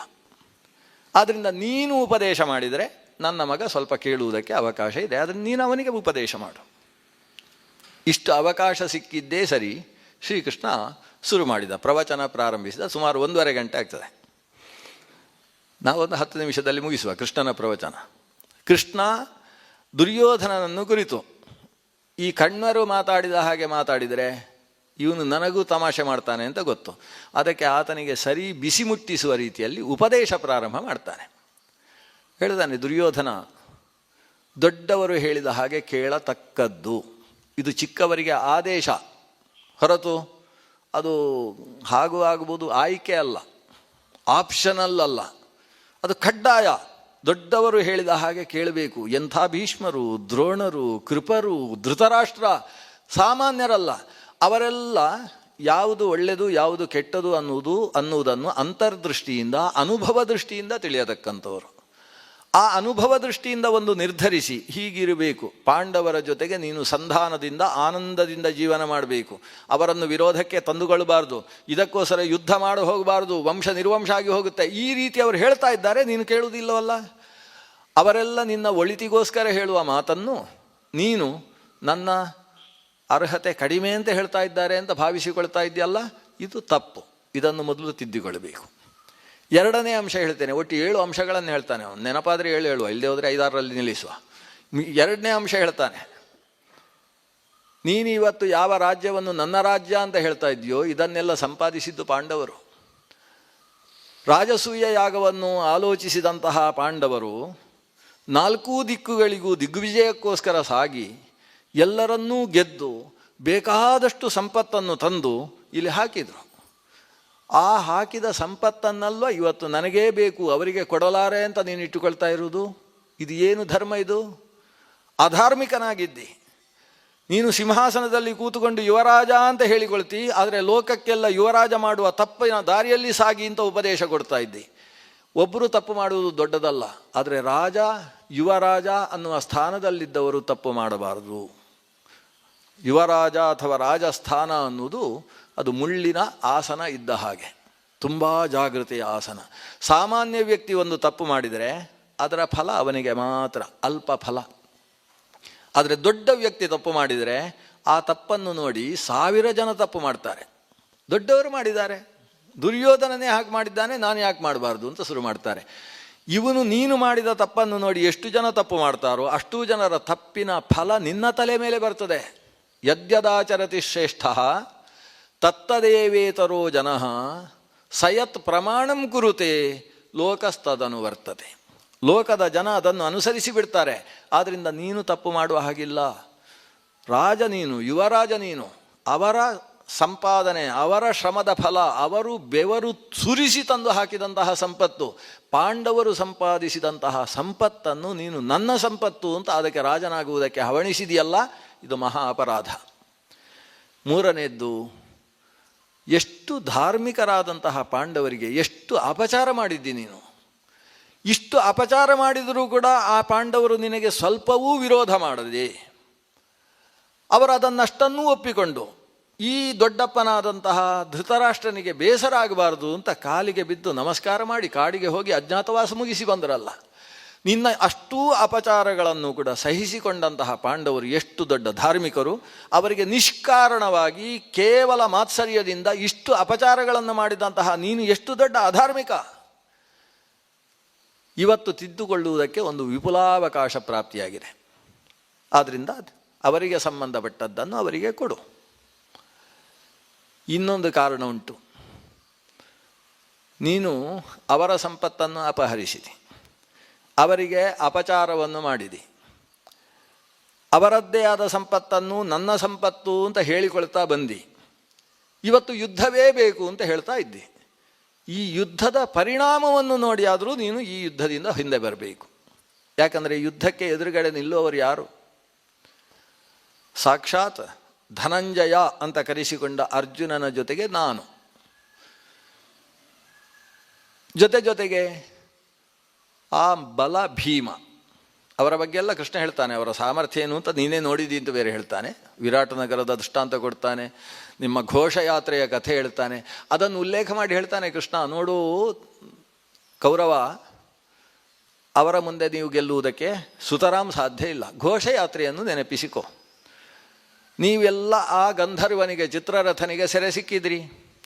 ಸೆರೆ ಸಿಕ್ಕಿ ನೀವನ್ನು ಎತ್ತಿಕೊಂಡು ಹೋಗ್ತಾ ಇರುವಾಗ ಧರ್ಮರಾಜನ ಕರುಣೆಯ ಕಾರಣದಿಂದ ನೀವು ಬದುಕಿ ಇಲ್ಲಿಗೆ ಬಂದಿದ್ದೀರಿ. ಭೀಮಸೇನನ ಬಲ ಅವತ್ತು ನಿಮ್ಮನ್ನು ರಕ್ಷಣೆ ಮಾಡಿತು. ಅರ್ಜುನನ ಶಸ್ತ್ರ ಸಾಮರ್ಥ್ಯ ಅವತ್ತು ನಿಮ್ಮನ್ನು ರಕ್ಷಣೆ ಮಾಡಿತು. ನಿಮ್ಮನ್ನು ರಕ್ಷಣೆ ಮಾಡಿದಂತಹ ಅವರ ಮೇಲೆ ಇಂತಹ ಕಿಡಿಕಾರುವಂತಹ ಕೆಲಸ ಹೇಗೆ ಮಾಡ್ತೀರಿ? ಇದು ಅಪಚಾರವಲ್ಲೇನು? ಶಮ ಅನ್ನುವುದರಲ್ಲಿ ಎಷ್ಟು ಅರ್ಥ ಇದೆ ನೋಡು. ಕೊನೆಯದ್ದಾಗಿ 2 ಕಾರಣ ಕೊಡ್ತಾನೆ, 6 ಮತ್ತು 7ನೇ ಕಾರಣ. ಶಮ, ನೀನಿವತ್ತು ಶಾಂತಿ ಅಂತ ಹೇಳಿ ಹೋಗಿ ನನ್ನ ಜೊತೆಗೇ ಬಾ. ಎಲ್ಲಿ ಉಪಪ್ಲಾವ್ಯದಲ್ಲಿ ಪಾಂಡವರಿದ್ದಾರೆ, ನಾನು ಉಪಪ್ಲಾವ್ಯ ಪಾಂಡವರಲ್ಲಿಗೆ ಕರ್ಕೊಂಡು ಹೋಗ್ತೇನೆ. ನೀನು ಧರ್ಮರಾಜ, ನಿನಗೆ 1 ವರ್ಷ ದೊಡ್ಡವಾಗಬೇಕು, ಅವನ ಪಾದಕ್ಕೆ ಬಿದ್ದು ಒಂದು ನಮಸ್ಕಾರ ಮಾಡು. ಅಣ್ಣ, ಇನ್ನು ಮುಂದೆ ನಮಗೆ ದ್ವೇಷ ಬೇಡ, ನಿಮ್ಮ ಅರ್ಧ ರಾಜ್ಯ ನಿಮಗೆ, ನೀವು ಚೆನ್ನಾಗಿ ರಾಜ್ಯಭಾರ ಮಾಡಿ. ನಮಗೂ ನಿಮಗೂ ಕಿರಿಕಿರಿ ಆಗುವುದಾದರೆ ನಾನು ನಿನ್ನ ರಾಜ್ಯಕ್ಕೆ ಬರುವುದಿಲ್ಲ, ನೀನು ನಮ್ಮ ರಾಜ್ಯಕ್ಕೆ ಬರಬೇಡ, ಶಾಂತವಾಗಿ ರಾಜ್ಯಭಾರ ಮಾಡು ಅಂತ ಇಷ್ಟು ಹೇಳು. ಇಷ್ಟು ಮಾಡಿತು ಅಂದರೆ ಏನು ಅನುಕೂಲ ಗೊತ್ತೋ? ಆ ಧರ್ಮರಾಜ ಅವನ ರಾಜ್ಯಕ್ಕೂ ನೀನೇ ಅಧಿಪತಿ, ಧೃತರಾಷ್ಟ್ರನೇ ಅಧಿಪತಿ ಅಂತ ಹೇಳಿ ಧೃತರಾಷ್ಟ್ರನ ರಾಜ್ಯ ಇದು ಅಂತ ಒಂದು ಬಾಳಿಸಿಬಿಡ್ತಾನೆ. ನಿಮಗೆ ಅಧೀನನಾಗಿ ಆತ ರಾಜ್ಯಭಾರ ಮಾಡ್ತಾನೆ. ಯಾಕಂದರೆ ಇಲ್ಲಿ ಸಿಂಹಾಸನದಲ್ಲಿ ದುರ್ಯೋಧನ ಇರುವುದಲ್ಲ, ನಮ್ಮ ದೊಡ್ಡಪ್ಪನಾದಂತಹ ಧೃತರಾಷ್ಟ್ರ ಇದ್ದಾನೆ ಅನ್ನುವ ಭಾವ ಆತನಿಗಿದೆ. ಅವರ ರಕ್ಷಣೆ ಈ ಹಸ್ತಿನಪುರಕ್ಕಿದೆ ಅಂತಾದರೆ ಹಸ್ತಿನಪುರವನ್ನು ಯಾವ ಪರದೇಶದ ರಾಜನು ಮುಟ್ಟುವುದಕ್ಕೆ ಹೆದರಿಬಿಡ್ತಾನೆ. ಅಂತಹ ಪಾಂಡವರು ಒಳಗಿನವರನ್ನು ದ್ವೇಷ ಮಾಡಿ ದೂರ ಮಾಡ್ತಾ ಹೊರಗಿನವರನ್ನೆಲ್ಲ ನಿಮ್ಮಲ್ಲಿ ಸೇರಿಸಿಕೊಂಡು ಅವರ ಮೂಲಕವಾಗಿ ಒಳಗಿನವರನ್ನೇ ಸಾಯಿಸುವಂಥ ಕೆಲಸ ಇದು ಯಾವ ಕುಟುಂಬಕ್ಕೆ ಬೇಕು ನೋಡು? ಇಷ್ಟು ಅಪಚಾರದಲ್ಲಿ ಯಾಕೆ ತೊಡಗ್ತಿ? ಬೇಡ ಅಂತ 7 ಕಾರಣಗಳನ್ನು ಕೊಟ್ಟು ಶ್ರೀಕೃಷ್ಣ ಇವನನ್ನು ಸರಿದಾರಿಗೆ ತರುವುದಕ್ಕೆ ನೋಡಿದ. ಇಷ್ಟು ಕೃಷ್ಣ ಹೇಳಿ ಅವನ ಮುಖವನ್ನೇ ದಿಟ್ಟಿಸಿದ. ಇಷ್ಟು ಹೇಳಿದ್ದೇನೆ, ಏನಾದರೂ ಅಲ್ಲಿಂದ ಪ್ರತಿಕ್ರಿಯೆ ಉಂಟು? ಆ ಕಡೆ ತೊಡೆ ತರ್ತಾನೋ ಈ ಕಡೆ ತೊಡೆ ತರ್ತಾನೋ ಅಂತ ಕೃಷ್ಣ ನೋಡ್ತಾ ಇದ್ದಾನೆ. ಆದರೆ ದುರ್ಯೋಧನ ಸುಮ್ಮನಿದ್ದಾನೆ. ಪಕ್ಕದಲ್ಲಿದ್ದ ಕರ್ಣ ಅಂತೂ ಅವನ ಮುಖ ನೋಡುವುದಿಲ್ಲ. ಯಾಕಂದರೆ ನಾನು ಅವನ ಮುಖ ನೋಡಿಯೇ ತೊಡೆ ಹೋಯಿತು, ಇನ್ನೊಂದು ಹೋಗಬಾರ್ದು ಅಂತ ಕರ್ಣನು ಆ ಕಡೆ ಮುಖ ಮಾಡಿದ್ದಾನೆ. ಅಷ್ಟರಲ್ಲಿ ಭೀಷ್ಮರು ಮಾತು ಶುರು ಮಾಡಿದರು. ತುಂಬ ಹೇಳಿದರು, ಆದರೆ ಸಾರ ಏನು ಅಂದರೆ ಕೃಷ್ಣ ಹೇಳಿದ ಹಾಗೆ ಕೇಳು, ಇಷ್ಟು ಹೇಳಿದರು. ಅದಾದ ಮೇಲೆ ದ್ರೋಣರು ಮಾತು ಶುರು ಮಾಡಿದರು. ಕೃಷ್ಣ ಮತ್ತು ಭೀಷ್ಮ ಇಬ್ಬರು ಹೇಳಿದ್ದನ್ನು ನೀನು ಕೀಳದೆ ಹೋದರೆ ನೀನು ಚಂಡಾಲ ಅಂತ ಹೇಳಿದರು, ಬೈದರು. ಗುರುಗಳಾದ್ರಿಂದ ಅವರಿಗೊಂದು ಅವಕಾಶ ಇದೆ ಬೈಯುವುದಕ್ಕೆ. ಚಂಡಾಲ ಅಂತ ಹೇಳಿದ್ದು ಅದು ಯಾವುದೋ ಜಾತಿಯನ್ನು ಇಟ್ಟುಕೊಂಡು ಹೇಳಿದ್ದಲ್ಲ, ಅದು ಬೇಡದೇ ಇದ್ದ ಸತ್ತು ಹೋದ ನಾಯಿಯ ಮಾಂಸವನ್ನು ತಿನ್ನುವವ ಅನ್ನೋ ಅರ್ಥದ ಶಬ್ದ ಅದು. ಶಪಚ ಅನ್ನುವ ಶಬ್ದವನ್ನು ಆತನಿಗೆ ಬಳಸಿದರು. ನೀನು ಹಾಗೆ ನಮ್ಮಲ್ಲಿ ಕೆಲವರು ಹೇಳುವುದುಂಟು, ರಾತ್ರಿ ಮಲಗ್ತಾ ಇರ್ತಾರೆ, ಎಲ್ಲರೂ ಮಲಗಿ ನಿದ್ದೆ ಮಾಡ್ತಾ ಇರಬೇಕಾದ್ರೆ ಇವರು ಪಟ್ಟಾಂಗ ಹೊಡಿತಾ ಇದ್ದಾರೆ ಅಂದರೆ ಅವರಿಗೆ ಕಿರಿಕಿರಿ ಆಗ್ತದೆ. ಅದಕ್ಕೆ ಮಾತು ನಿಲ್ಲಿಸೋಣ, ಇನ್ನು ಮುಂದೆ ಮಾತಾಡಿದವ ಹಂದಿ ಅಂತ ಒಬ್ಬ ಹೇಳ್ತಾನೆ. ಯಾರಿಗೋ ಮಾತಾಡಲಿಕ್ಕೆ ಹೆದರಿಕೆ ಆಗ್ತದೆ. ಆಮೇಲೆ ಅವನೇ ಮಾತು ಶುರು ಮಾಡ್ತಾನೆ, ಹಂದಿ ಅಂತ ಹೇಳಿದವನೇ. ಆಗ ಇನ್ನೊಬ್ಬ ಹೇಳ್ತಾನೆ, ಇನ್ನು ಮುಂದೆ ಮಾತಾಡಿದವ ಮಂಗ ಅಂತ. ಮಂಗಳೂರಿನಲ್ಲಿ ಮಂಗ ಅಂದರೆ ಸಿಕ್ಕಾಬಟ್ಟೆ ಬೈಯುವ ಶಬ್ದ ಅಂತ ಅರ್ಥ. ಈ ನೀನು ಕೃಷ್ಣ ಭೀಷ್ಮರು ಇಬ್ಬರೂ ಹೇಳಿದಂತಹ ಮಾತು ಒಪ್ಪದೇ ಹೋದರೆ ನೀನು ಶಪಚ ಅಂತ ಬೈದರಂತೆ ದ್ರೋಣರು ಇಷ್ಟು ಹೇಳಿದ ಮೇಲೆ ಆಮೇಲೆ ಧೃತರಾಷ್ಟ್ರನಿಗೆ ಗೊತ್ತಾಯಿತು, ನಾನು 1-2 ಮಾತು ಹೇಳಬೇಕು, ಇಲ್ಲದೆ ಹೋದರೆ ತಪ್ಪಾಗ್ತದೆ ಅಂತ. ಅಪ್ಪನಾಗಿ ಧೃತರಾಷ್ಟ್ರನೂ 1-2 ಮಾತು ಹೇಳಿದ. ನೀನು ಕುಲಪಾಂಸನಾಗಬೇಡ ಅಂತ ಒಂದು ಶಬ್ದ ಬಳಸಿದ. ನಮ್ಮ ಕುಲವನ್ನು ನಾಶ ಮಾಡ್ತಕ್ಕಂಥ ವ್ಯಕ್ತಿಯಾಗಿ ನೀನು ಬರಬೇಡ. ಏನು ಹೇಳಿದ್ದಾರೆ ಹಿರಿಯರು, ಭೀಷ್ಮರು, ದ್ರೋಣರು. ಆಗ ವಿದುರನೂ ಮಾತು ಸೇರಿಸಿದ. ವಿದುರ ಒಂದು ಹೆಚ್ಚು ಮಾತು ಹೇಳಿದ. ದುರ್ಯೋಧನ, ನೀನು ಯುದ್ಧ ಮಾಡಿ ಸಾಯ್ತಿಯಿಂದ ನನಗೇನು ಬೇಸರ ಇಲ್ಲ ಅಂತ ಹೇಳಿದವ. ನೀನು ಸತ್ತರೆ ಅದರ ಬಗ್ಗೆ ನನಗೇನು ಬೇಸರ ಇಲ್ಲ. ಆದರೆ ನನಗೆ ಬೇಸರ ಇರುವುದು ಎಲ್ಲಿ ಅಂದರೆ ಈ ಪಾಪದ ದಂಪತಿಗಳು ಗಾಂಧಾರಿ ಮತ್ತು ಧೃತರಾಷ್ಟ್ರ. ನೀನೊಬ್ಬ ಸಾಯುವುದಲ್ಲ, ಈ ಕಾರಣದಿಂದ ನಿನ್ನ ಇಡೀ ಅಣ್ಣ ತಮ್ಮಂದಿರು ನೀವು 100 ಜನ ಸತ್ತು ಹೋಗ್ತೀರಿ. ಕೊನೆಗೆ ಪಾಪ ಇವರ ಕೊನೆ ಹೆಣ್ಣು ಮಗಳಾದ ದುಶ್ಶಲೆಯೂ ಕೂಡ ಹಣೆಯಲ್ಲಿದ್ದ ಕುಂಕುಮವನ್ನು ತಿದ್ದಿಕೊಳ್ಳಬೇಕಾದ ಸ್ಥಿತಿ ಬಂದು ಹೋಗ್ತದೆ. ಇಂಥ ದೌರ್ಭಾಗ್ಯದ ಸ್ಥಿತಿಯನ್ನು ತಂದು ಹಾಕಿದ ಮೇಲೆ ಈ ನಿನ್ನ ತಂದೆ ತಾಯಿಯರು ಪಾಪ ತಿನ್ನುವುದಕ್ಕೆ ಗತಿ ಇಲ್ಲದೆ ಇನ್ನೊಬ್ಬರಲ್ಲಿ ಭಿಕ್ಷೆ ಬೇಡುವ ಪ್ರಸಂಗ ಬರುತ್ತಲ್ವ, ಅನಾಥರಾಗಿ ಓಡಾಡಬೇಕಾಗುತ್ತಲ್ವ. ಕುಲವೇ ಇಲ್ಲದೆ ಪಾಪ ಆ ಮಕ್ಕಳು, ಆ ತಂದೆ ತಾಯಿಯರು ಕಣ್ಣಲ್ಲಿ ನೀರು ಹಾಕ್ಕೊಂಡು ಹೇಗೆ ಬದುಕಬೇಕು ಹೇಳು? ಅವರ ಆ ಪಾಪದ ದಂಪತಿಗಳನ್ನು ನೋಡಿ ನನಗೆ ಬೇಸರ ಆಗ್ತಾ ಇದೆ, ನೀನು ಏನು ಬೇಕಾದರೂ ಹಾಳಾಗಿ ಹೋಗು ಅಂತ ಹೀಗೆ ಬೈದ. ವಿದುರ ಬೈಯುವುದೇ ಹಾಗೆ. ದುರ್ಯೋಧನ ಈ ಎಲ್ಲ ಬೈಗಳನ್ನು ಕೇಳಿಸಿಕೊಡ್ತಾ ಇದ್ದಾನೆ. ಪಕ್ಕದಲ್ಲಿ ದುಶ್ಯಾಸನಿಗೆ ಮೇಯಿ ಉರಿದು ಹೋಯಿತು. ನಮ್ಮ ಅಣ್ಣ ಸುಮ್ಮನೆ ಕೂತಿದ್ದಾನಂತ ಅವನಿಗೆ ಮೇಯಿ ಉರಿದದ್ದು ಅದಕ್ಕೋಸ್ಕರ. ಇವರು ದುರ್ಯೋಧನಿಗೆ ಬೈತಾ ಇದ್ದಾರೆ ಅನ್ನೋದು ಮುಖ್ಯ ಅಲ್ಲ. ಇಷ್ಟು ಬೈದರೂ ಕೂಡ ಈ ದುರ್ಯೋಧನ ಒಬ್ಬರ ಕಪಾಳಕ್ಕೆ ಹೊಡಿಲಿಲ್ಲ ಅಂತ ದುಶ್ಯಾಸನಿಗೆ ಬೇಸರ ಆದದ್ದು. ಆತ ಎದ್ದು ನಿಲ್ತಾನೆ. ಎದ್ದು ನಿಂತು ಹೇಳ್ತಾನೆ, ಅಣ್ಣ ದುರ್ಯೋಧನ, ನೀನು ಸತ್ತಿ. ಈಗ ಇವರೆಲ್ಲ ಸೇರಿ ಏನು ಮಾಡ್ತಾರೆ ಗೊತ್ತೋ, ನೀನು ಇನ್ನೂ ಸ್ವಲ್ಪ ಹೊತ್ತು ಹೀಗೆ ಸುಮ್ಮನೆ ಇದ್ದರೆ ಇವರು ನಿನ್ನನ್ನು ಕೈಕಾಲು ಕಟ್ಟಿ ತೆಗೊಂಡೋಗಿ ಧರ್ಮರಾಜನ ಮುಂದುಗಡೆಯಲ್ಲಿ ಬಿಸಾಡಿ ಬರ್ತಾರೆ. ಈ ಭೀಷ್ಮರು ದ್ರೋಣರು ನಿನ್ನನ್ನು ಮಾತ್ರ ಅಲ್ಲ, ಪಕ್ಕದಲ್ಲಿದ್ದ ಕರ್ಣನನ್ನು ಜೊತೆಗೆ ನನ್ನನ್ನು, ಆಮೇಲೆ ಶಕುನಿ ಸೋದರ ಮಾವ ಸಿಕ್ಕಿದರೆ ಅವರನ್ನೂ ಸೇರಿಸಿ ನಮ್ಮನ್ನು ಎತ್ತಿಕೊಂಡು ಹೋಗಿ ಅಲ್ಲಿ ಕಟ್ಟಿ ಹಾಕ್ತಾರೆ ಇವರು, ಸ್ವಲ್ಪ ಜಾಗೃತಿಯಾಗು ಅಂತ ಸಭೆಯಲ್ಲೇ ಎದ್ದು ನಿಂತು ಹೇಳಿದ. ಉದ್ಧಟತನದ ಮಾತನ್ನು ಆಡಿದ. ಅವನು ಹಾಗೆ ಹೇಳ್ತಾ ಇದ್ದ ಹಾಗೆ ನಮ್ಮ ದುರ್ಯೋಧನನ ಶರೀರ ಎಲ್ಲ ಬಿರುಗಾಳಿಗೆ ಸಿಕ್ಕಿದ ಕದಲಿ ವೃಕ್ಷದ ಹಾಗೆ ನಡುಗಿ ಹೋಯ್ತಂತೆ. ಏನು ಮೈ ನಡುಗುತ್ತೆ, ಹಲ್ಲು ಅದುರುತ್ತೆ, ತುಟಿ ಅದುರಿತು. ಅದುರಿದ ತುಟಿಯನ್ನು ತನ್ನ ಹಲ್ಲಿನಿಂದ ಕಚ್ಚಿಕೊಂಡು ಗಟ್ಟಿಯಾಗಿ ದೃಢವಾಗಿ ನಿಲ್ಲಿಸುವುದಕ್ಕೆ ನೋಡಿದ. ಆ ತಾನು ಕಚ್ಚಿದ ತನ್ನ ತುಟಿಯಿಂದಲೇ ರಕ್ತ ಸೋರುವುದಕ್ಕೆ ಪ್ರಾರಂಭವಾಯಿತು. ಅಷ್ಟು ಸಿಟ್ಟು ಬಂದಿದೆ. ಬಂದವ ಸಭಾತ್ಯಾಗ ಮಾಡಿದ. ನಾನು ಈ ಸಭೆಯಲ್ಲೇ ಇರುವುದಿಲ್ಲ ಅಂತ ಎದ್ದು ನಿಂತು ತನ್ನ ಕಾಲಿನಿಂದ ನೆಲಕ್ಕೆ 4 ಬಾರಿ ಒದ್ದ. ಈ ಯಕ್ಷಗಾನದಲ್ಲಿ ಪ್ರವೇಶ ಮಾಡುವಾಗ ಓದಿತಾರಲ್ಲ ಹಾಗೆ ಜೋರಾಗಿ 4 ಬಾರಿ ಒದ್ದು ಆತ ಸಭೆಯಿಂದ ಹೊರಗೆ ಹೋದ. ಅಂದರೆ ತಾನು ಕಾಲಿನಿಂದ ಒದ್ದದ್ದು ಯಾಕೆ, ನಿಮ್ಮ ಇಡೀ ಸಭೆಯಲ್ಲಿದ್ದವರಿಗೆ ಒದಿತಾ ಇದ್ದೇನೆ ಅಂತ ಅವನ ಭಾವನೆ. ಅದು ಎಲ್ರಿಗೂ ಹೋದರೆ ತನ್ನ ಕಪಾಳಕ್ಕೆ ಬೀಳ್ತದೆ, ಅದಕ್ಕೋಸ್ಕರ ನೆಲಕ್ಕೆ ಒದ್ದು ತಾನು ಸಭೆಯಿಂದ ಹೊರಕ್ಕೆ ಹೋದ. ಸಭಾತ್ಯಾಗ ಮಾಡಿದ. ಸಭೆಯಲ್ಲಿ ತನಗೆ ಇಷ್ಟವಾಗದೇ ಇದ್ದ ವಿಷಯಗಳು ಬಂದಾಗ ಸಭಾತ್ಯಾಗ ಮಾಡಿ ಸಂಸತ್ತಿನ ಕಲಾಪವನ್ನೇ ಹಾಳು ಮಾಡಬೇಕು ಅಂತ ಸುರಾದದ್ದೇ ಇವನಿಂದ. ಸಭೆಯಿಂದ ಹೊರಗೆ ಹೋದ. ಅವನು ಹೊರಗೆ ಹೋದದ್ದು ಅದನ್ನು ವ್ಯಾಸರು ಎಷ್ಟು ಬೇಸರದಿಂದ ಹೇಳ್ತಾರೆ ಅಂದರೆ, ಈ ರಾಜಕುಮಾರ ಏನು ಮಾಡಿದ, ಅಲ್ಲಿದ್ದಂಥ ಭಗವಂತ ಕೃಷ್ಣ, ಶ್ರೇಷ್ಠನಾದಂತಹ ಗುರು ಜಾಮರಜ್ಞರಾಮ, ಪರಶುರಾಮ ಮಹರ್ಷಿಗಳು, ಭೀಷ್ಮರು, ದ್ರೋಣರು ಅಂತಕ್ಕಂತಹ ಗುರುಸದೃಶ ವ್ಯಕ್ತಿತ್ವ, ಕೃಪಾಚಾರ್ಯರು, ಧೃತರಾಷ್ಟ್ರ, ಎಂಥೆಂಥ ಜ್ಞಾನಿಗಳೆಲ್ಲ ಸಭೆಯಲ್ಲಿದ್ದಾರೆ. ಜೊತೆಗೆ ಕಣ್ವರೇ ಮೊದಲಾದ, ನಾರದರೇ ಮೊದಲಾದ ಮಹರ್ಷಿಗಳು ಇವರಿಗೆ ಯಾರಿಗೂ ಕೂಡ ಗೌರವ ಕೊಡದೆ ಅವರ ಕಡೆಗೆ ಕಾಲಲ್ಲಿ ಒದ್ದು ಅವರನ್ನು ಧಿಕ್ಕರಿಸಿ ತಾನು ಸಭಾತ್ಯಾಗ ಮಾಡಿದ. ಸಭೆಗೆ ಅಪಮಾನ ಮಾಡಿದ, ದುಷ್ಟ ದುರುಳ ಅನ್ನುವ ಶಬ್ದಗಳನ್ನು ವೇದವ್ಯಾಸರು ಬಳಸ್ತಾರೆ. ಹೊರಗೆ ಹೋದ. ಕೃಷ್ಣನಿಗೆ ಈಗ ಮಾತಾಡುವುದು ಒಳ್ಳೆಯದು ಅಂತ ಅನಿಸಿತು. ಕೆಲವು ಸಲ ಕಿರಿಕ್ ಜನ ಇಲ್ಲದೆ ಹೋದಾಗ ಚೆನ್ನಾಗಿ ಮಾತಾಡಲಿಕ್ಕೆ ಆಗ್ತದೆ. ಅದಕ್ಕೆ ಕೃಷ್ಣ ಧೃತರಾಷ್ಟ್ರನನ್ನು ಕುರಿತು ಹೇಳಿದ, ಧೃತರಾಷ್ಟ್ರ, ನಿನಗೆ 1-2 ಮಾತು ಹೇಳ್ತೇನೆ, ಬೇಸರ ಆಗ್ಬೋದು, ನೀನು ಕೇಳಿಸಿಕೊಳ್ಬೇಕು. ಇಂಥ ಮಗನನ್ನು ಹೆತ್ತದ್ದಕ್ಕೋಸ್ಕರ ಕೇಳಿಸಿಕೊಳ್ಬೇಕು ನೀನು.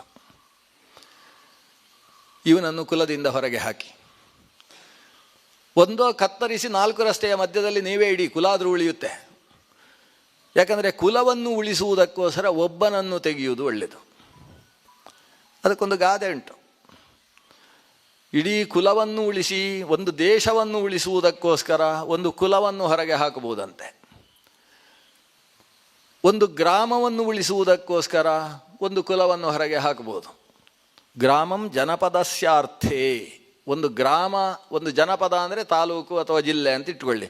ಒಂದು ಜಿಲ್ಲೆ ಒಂದು ಗ್ರಾಮದಿಂದ ಹಾಳಾಗುವುದಾದರೆ ಆ ಗ್ರಾಮವನ್ನೇ ಹೊರಗೆ ಹಾಕುವುದು. ನಮ್ಮ ಜಿಲ್ಲೆಗೆ ಸೇರಿದ್ದಲ್ಲ, ನಾಳೆಯಿಂದ ಅವರ ಜೊತೆಗೆ ಯಾವ ಸಂಪರ್ಕವೂ ಇಲ್ಲ ಅಂತ ಅವರನ್ನು ಹೊರಗೆ ಹಾಕ್ಬೋದು. ಗ್ರಾಮವನ್ನು ಉಳಿಸುವುದಕ್ಕೋಸ್ಕರ ಒಂದು ಕುಲದಿಂದಾಗಿ ಗ್ರಾಮವೇ ಹಾಳಾಗುವುದಾದರೆ ಆ ಕುಲವನ್ನೇ ಹೊರಗೆ ಹಾಕ್ಬೋದು, ಅದನ್ನು ಉಚ್ಚಾಟನೆ ಮಾಡ್ಬೋದು. ಕುಲವನ್ನು ಉಳಿಸುವುದಕ್ಕೋಸ್ಕರ ಒಬ್ಬ ವ್ಯಕ್ತಿಯನ್ನು ತೆಗಿಬೋದು. ಇನ್ನು ತನ್ನನ್ನು ತಾನು ಉಳಿಸಿಕೊಳ್ಳುವುದಕ್ಕೋಸ್ಕರ ತಾನು ಭೂಮಿಯನ್ನೇ ತ್ಯಜಿಸಬೇಕಂತೆ. ಆತ್ಮಾರ್ಥೇ ಪೃಥ್ವೀಂ ತ್ಯಜೇತು ಅಂತ ಅಲ್ಲೇ ತನಕ ಉಂಟು. ಈಗ ಇಲ್ಲಿ ಕುಲಪಾಂಸನಾಗಿ ನಿನ್ನ ಬಾಯಲ್ಲೇ ಬಂತು, ನೀನು ಕುಲಪಾಂಸನ ಅಂತ ಹೇಳಿದಿ ನಿನ್ನ ಮಗನನ್ನು. ಕುಲವನ್ನು ನಾಶ ಮಾಡುವವ ಅಂತ ಹೇಳಿದರೆ ಸಾಕಾಗದು, ಕುಲವನ್ನು ಉಳಿಸುವ ಜವಾಬ್ದಾರಿ ನಿಂದು. ಅವನು ರಾಜಸಿಂಹಾಸನದಲ್ಲಿರುವುದಲ್ಲ, ನೀನು ಸಿಂಹಾಸನದಲ್ಲಿರುವುದು. ಹಾಗಾಗಿ ನಿನಗೆ ಜವಾಬ್ದಾರಿ ಇದೆ. ಅವನಿಂದಾಗಿ ಕುಲನಾಶ ಆಗ್ತದೆ ಅನ್ನುವ ಎಚ್ಚರ ನಿನಗಿದೆ ಹೌದಾದರೆ ಅವನನ್ನು ಕುಲದಿಂದ ತೆಗಿ. ಹೇಗೆ ತೆಗೆಯುವುದು? ಅವನನ್ನು ಕೈಕಾಲು ಕಟ್ಟಿ ಬಂಧನದಲ್ಲಿಡು, ಸದ್ಯಕ್ಕೆ ಯುದ್ಧ ಆಗದೇ ಇರುವ ಹಾಗೆ.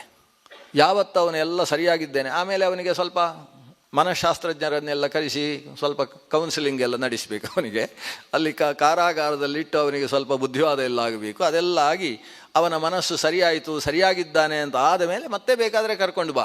ಈಗ ಸದ್ಯಕ್ಕೆ ಯುದ್ಧವನ್ನು ನಿಲ್ಲಿಸುವುದಕ್ಕೆ, ಕುಲ ನಾಶ ಆಗುವುದನ್ನು ತಡೆಯುವುದಕ್ಕೆ ಒಂದೇ ಮಾರ್ಗ, ಅವನನ್ನು ತೆಗೆದುಕೊಂಡು ಹೋಗಿ ಕಾರಾಗಾರದಲ್ಲಿಡಬೇಕು.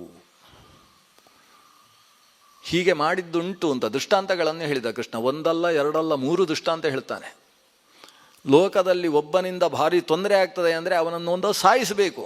ನಾನು ನಿನ್ನ ಕರುಳು ಕೇಳೋಲ್ಲ ಅಂತೇಳಿ ಕಾರಾಗಾರದಲ್ಲಿ ಇಡುವುದಕ್ಕೆ ಹೇಳಿದೆ. ಇಲ್ಲ, ನಿಜವಾಗಿ ಸಾಯಿಸೇ ಹಾಕಬೇಕು. ನಾನು ಕೇಳಿದ್ದೇನೆ ಕಥೆ, ಇವನು ಹುಟ್ಟುವ ಹೊತ್ತಿಗೆ ಏನೋ ನರಿಗಳು ಕೂಗಿದ್ವಂತೆ. ನರಿಗಳು ಕೂಗಿದ್ದಕ್ಕೆ ಏನು ಫಲ ಅಂತ ನೀನು ಜ್ಯೋತಿಷ್ಕರನ್ನು ಕರೆದು ಕೇಳಿದೆಯಂತೆ. ಆಗ ಜ್ಯೋತಿಷ್ಕರು ಮತ್ತು ವಿದುರ ಇಬ್ಬರೂ ಸೇರಿ ಹೇಳಿದರಂತೆ, ಈ ಮಗು ಈಗ ನರಿಗಳೆಲ್ಲ ಇವನು ಹುಟ್ಟಿದಾಗ ಕೂಗಿದ್ದರ ಫಲ ಏನು? ಇವನಿಂದಾಗಿ ಕುಲನಾಶವಾಗ್ತದೆ. ಆಗಲೇ ಹೇಳಿದರಂತೆ, ಇವನನ್ನು ತೆಗೊಂಡು ಹೋಗಿ 4 ರಸ್ತೆಯ ಮಧ್ಯದಲ್ಲಿ ಬಿಟ್ಟು ಬನ್ನಿ, ಅವನನ್ನು ಕಾಡಿನಲ್ಲಿ ಇದ್ದ ದುಷ್ಟ ಪ್ರಾಣಿಗಳ ಸನಿಹದಲ್ಲಿ ಬಿಟ್ಟು ಬನ್ನಿ ಅಂತ ಆ ಕಾಲದಲ್ಲೇ ಹೇಳಿದ್ದಿದೆ. ಅವತ್ತು ಮಾಡಲಿಲ್ಲ. ನನ್ನ ಕರುಳಿನ ಮಗು ಅಂತ, ಅದು ಹುಟ್ಟಿದ್ದು ಮಡಿಕೆಯಲ್ಲಾದರೂ ಕೂಡ ನನ್ನ ಮಗು ಅಂತ ಹೇಳಿ ಅದರ ಮೇಲೆ ಭಾರೀ ಪ್ರೀತಿಯನ್ನು ತೋರಿಸಿದೆ. ಇವತ್ತು ನೋಡು ಅದರ ಪರಿಣಾಮ ಎಲ್ಲಿಯ ತನಕ ಬಂತು. ಈಗಾದರೂ ಅದನ್ನು ಬಿಡುವುದಕ್ಕೊಂದು ತೀರ್ಮಾನ ತೆಗೆದುಕೋ.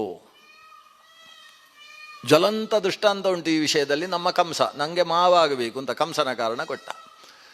ಆ ಒಬ್ಬ ಕಂಸನಿಂದ ಇಡೀ ಯದುಕುಲಕ್ಕೆ ತೊಂದರೆಯಾಗಿ ಹೋಗಿತ್ತು, ಭೋಜವಂಶಕ್ಕೂ ತೊಂದರೆಯಾಗಿತ್ತು, ವೃಷ್ಣಿ ಸಾತ್ವತ ವಂಶಗಳಿಗೂ ಕೂಡ ತೊಂದರೆಯಾಗಿತ್ತು. ಅದೆಲ್ಲ ಚಂದ್ರವಂಶದ ಕವಲುಗಳು. ಅಷ್ಟೂ ಕವಲುಗಳು ಕೂಡ ಆ ಕಂಸನಿಂದ ಸಾಯುವ ಸ್ಥಿತಿಯನ್ನು ಪಡೆದಾಗ ಎಲ್ಲರೂ ಸೇರಿ ಏನು ಮಾಡಿದರು ಗೊತ್ತೋ? ಅವನೊಬ್ಬ ಬೇರೆ ಅಂತ ಮಾಡಿದರು.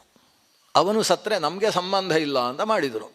ಈ ಕಾರಣದಿಂದ ನಾನು ಸುಲಲಿತವಾಗಿ ನನ್ನ ಅಣ್ಣನ ಜೊತೆಗೆ ಹೋಗಿ ಅವನನ್ನು ಕೊಂದೆ, ಒಬ್ಬನನ್ನೇ, ಯಾರನ್ನು ಬೇರೆ ಕೊಲ್ಲಿಲ್ಲ. ಅದು ಅವನು ಚಾಣೂರ ಮುಷ್ಟಿಕರನ್ನು ಕೊಂದದ್ದಲ್ಲ, ಸತ್ತದ್ದವರು. ಅದು ಬೇರೆ ಕಥೆ, ಅದಕ್ಕೆಲ್ಲ ತುಂಬ ಇತಿಹಾಸಗಳುಂಟು. ಅವರು ಇಲ್ಲಿ ಕೊಂದದ್ದು ಯಾರನ್ನು ಅಂತ ಹೇಳಿದರೆ ನಾನು ಕಂಸನನ್ನು ಒಬ್ಬನನ್ನೇ. ಕಂಸ ಸತ್ತದ್ದಕ್ಕೆ ಯಾರೂ ಕೂಡ ಕಣ್ಣಲ್ಲಿ ನೀರು ಹಾಕ್ಕೊಳ್ಳಿಲ್ಲ. ನೀರು ಹಾಕ್ಕೊಂಡದ್ದು ಇಬ್ಬರೇ, ಒಬ್ಬರು ಅಸ್ಥಿ ಪ್ರಾಸ್ತಿ ಅಂತ ಅವರು ಪರ ಊರಿನಿಂದ ಬಂದವರು. ಅವರಿಬ್ಬರು ಕಣ್ಣೀರು ಹಾಕ್ಕೊಂಡು ಮಗಧ ದೇಶಕ್ಕೆ ಹೋಗಿ ಜರಾಸಂಧನ ಹತ್ರ ಹೇಳಿದರು, ನಮ್ಮನ್ನು ಮದುವೆ ಮಾಡಿಕೊಟ್ಟಿದ್ದು ಹೀಗಾಯಿತು ಅಂತ. ಅದು ಬೇರೆ ಕಥೆ. ಆದರೆ ಉಳಿದವರಿಗೆ ಯಾರಿಗೂ ಬೇಸರ ಆಗಲಿಲ್ಲ. ದುಷ್ಟನಾದಂತಹ ಕಂಸ ಏನು ಮಾಡಿದ್ದ ಗೊತ್ತೋ? ಆತನ ತಂದೆಯಾದಂತಹ ಉಗ್ರಸೇನನನ್ನು ತಾನೇ ಕಾರಾಗಾರದಲ್ಲಿಟ್ಟು ಸಮಗ್ರ ಅಧಿಕಾರವನ್ನು ತನ್ನ ಕೈಯಲ್ಲಿ ತೆಗೆದುಕೊಂಡು ಉಗ್ರಸೇನನ ಆಡಳಿತ ಪದ್ಧತಿಗೆ ವಿರುದ್ಧವಾದ ರೀತಿಯ ಜನಾಂಗೀಯ ದ್ವೇಷವನ್ನು ಹರಡಿಬಿಟ್ಟ. ನಾನು ಯದುಗಳನ್ನು ಒಬ್ಬರನ್ನೂ ಈ ಊರಿನಲ್ಲಿ ಬದುಕುವುದಕ್ಕೆ ಬಿಡಲಾರೆ ಅಂತ ಅಯಾದವೀಂ ಮಹೀಂ ಕರ್ತುಂ, ಈ ಮಹಿಯಲ್ಲಿ ಒಂದೇ ಒಂದು ಯದುಕುಲದ ಪಿಳ್ಳೆ ಉಳಿಬಾರ್ದು ಅನ್ನುವ ರೀತಿಯಲ್ಲಿ ಆತ ಜನಾಂಗೀಯ ದ್ವೇಷದಲ್ಲಿ ಮುಂದುವರಿದ.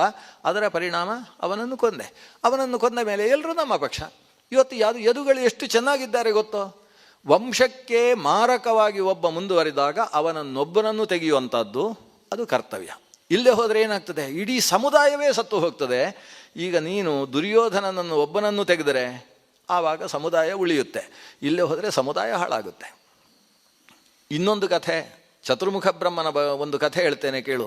ದೇವತೆಗಳಲ್ಲಿ ಅಸುರರಲ್ಲಿ ಒಂದು ಯುದ್ಧ ಏರ್ಪಟ್ಟಿತು. ಅದು ದೊಡ್ಡ ಕಾರಣ ಉಂಟು, ಅಂತೂ ಯುದ್ಧ ಏರ್ಪಟ್ಟಿತು. ಆ ಯುದ್ಧದಲ್ಲಿ ಅಸುರರ ಕಡೆಯಲ್ಲಿ ದಾನವ ಮತ್ತು ಯಾತುಧಾನ ಅನ್ನುವ 2 ವಿಭಾಗದವರು ಅಸುರರ ಜೊತೆಗೆ ಸೇರಿಕೊಂಡರು. ಈ ದಾನವ ಮತ್ತು ಯಾತುಧಾನರ ಕಾರಣದಿಂದ ಇಡೀ ಅಸುರ ಪಕ್ಷವೇ ಸೋತು ಸುಣ್ಣವಾಗಿ ನಾಶವಾಗುವ ಒಂದು ಪ್ರಸಂಗ ಬಂತು. ಆವಾಗ ಚತುರ್ಮುಖ ಬ್ರಹ್ಮ ಯಮನನ್ನು ಕರೆದು ಹೇಳ್ತಾನೆ, ಯಮಧರ್ಮನನ್ನು, ಯಮಧರ್ಮ, ನೀನು ವರುಣನ ಜೊತೆಗೆ ಹೋಗಿ ಆ ದಾನವರ ಮತ್ತು ಆ ಯಾತುಧಾನರು, ದಾನವ ಮತ್ತು ಯಾತುಧಾನ ಅವರ ಮುಖ್ಯಸ್ಥರು ಒಂದು 4 ಜನ ಇದ್ದಾರೆ. ಇಡೀ ಯುದ್ಧಕ್ಕೆ ಅವರು ಮೂಲ ಕಾರಣ. ಆ 4 ಜನರನ್ನು ಕೂಡ ತಂದು ವರುಣನ ಪಾಶದಲ್ಲಿ ಬಿಗಿದು ಕಾರಾಗಾರದಲ್ಲಿ ಇಡಿ ಅಂತ ಚತುರ್ಮುಖ ಬ್ರಹ್ಮ ಹೇಳಿದ. ಯಾಕೆಂದರೆ ಅವರಿಂದಾಗಿ ಇಡೀ ವಂಶ ಹೋಗುತ್ತೆ. ಅವರನ್ನಷ್ಟನ್ನೇ ಕಾರಾಗಾರದಲ್ಲಿಟ್ಟರೆ ಅವರು ಹೋಗಿ ಅತಲ ವಿತಲಾದಿಗಳಲ್ಲಿ ತಾವು ವಾಸ ಮಾಡಿ ದೇವತೆಗಳು ನೆಮ್ಮದಿಯಾಗಿರ್ತಾರೆ, ಅಸುರರೂ ನೆಮ್ಮದಿಯಾಗಿರ್ತಾರೆ ಅಂತ. ಹಾಗೆ ಅವತ್ತು ವರುಣಪಾಶ ಮತ್ತು ನಾಗಪಾಶದಿಂದ ಬಿಗಿದು ಆ 4 ಜನರನ್ನು ಒಳಗಿಟ್ಟ ಕಾರಣದಿಂದ ಅಸುರರ ವಂಶ ಉಳಿದಿದೆ.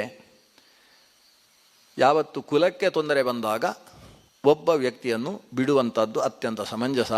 ಇವತ್ತು ಅತ್ಯಂತ ದುಷ್ಟನಾಗಿದ್ದಾನೆ, ಯಾರು ಹೇಳಿದ್ದನ್ನು ಕೇಳಿಸಿಕೊಳ್ತಾ ಇಲ್ಲ, ಪಾಂಡವರಿಗೆ ನ್ಯಾಯವಾಗಿ ಒದಗಬೇಕಾದದ್ದನ್ನು ಕೊಡುವುದಕ್ಕೆ ಸಿದ್ಧನಿಲ್ಲ, ಜೊತೆಗೆ ನಮ್ಮಲ್ಲೇ ಒಳಗೆ ಹೋರಾಡಿ ಸಾಯುವುದಕ್ಕೆ ಬೇಕಾದ ಯೋಜನೆ ಮಾಡಿಕೊಂಡಿದ್ದಾನೆ, ಅವನನ್ನು ಕಟ್ಟಿ ಹಾಕಿ ಕಾರಾಗಾರದಲ್ಲಿ ಹಾಕು ಅಂತ ಹೇಳಿದ. ಇಷ್ಟು ಹೇಳಿದಾಗ ಧೃತರಾಷ್ಟ್ರನ ಪ್ರತಿಕ್ರಿಯೆ ಹೇಗಿರಬೇಕು? ನೀನು ಸರಿಯಾಗಿ ಹೇಳಿದಿ ಅಂತ ಹೇಳಬೇಕಿತ್ತಲ್ವ? ಧೃತರಾಷ್ಟ್ರ ಹಾಗೆ ಹೇಳಲಿಲ್ಲ. ಅಥವಾ ನಿನ್ನನ್ನೇ ಕಾರಾಗಾರಕ್ಕೆ ಹಾಕಿಬಿಡ್ತೇನೆ ಅಂತ ಅದನ್ನು ಹೇಳಲಿಲ್ಲ.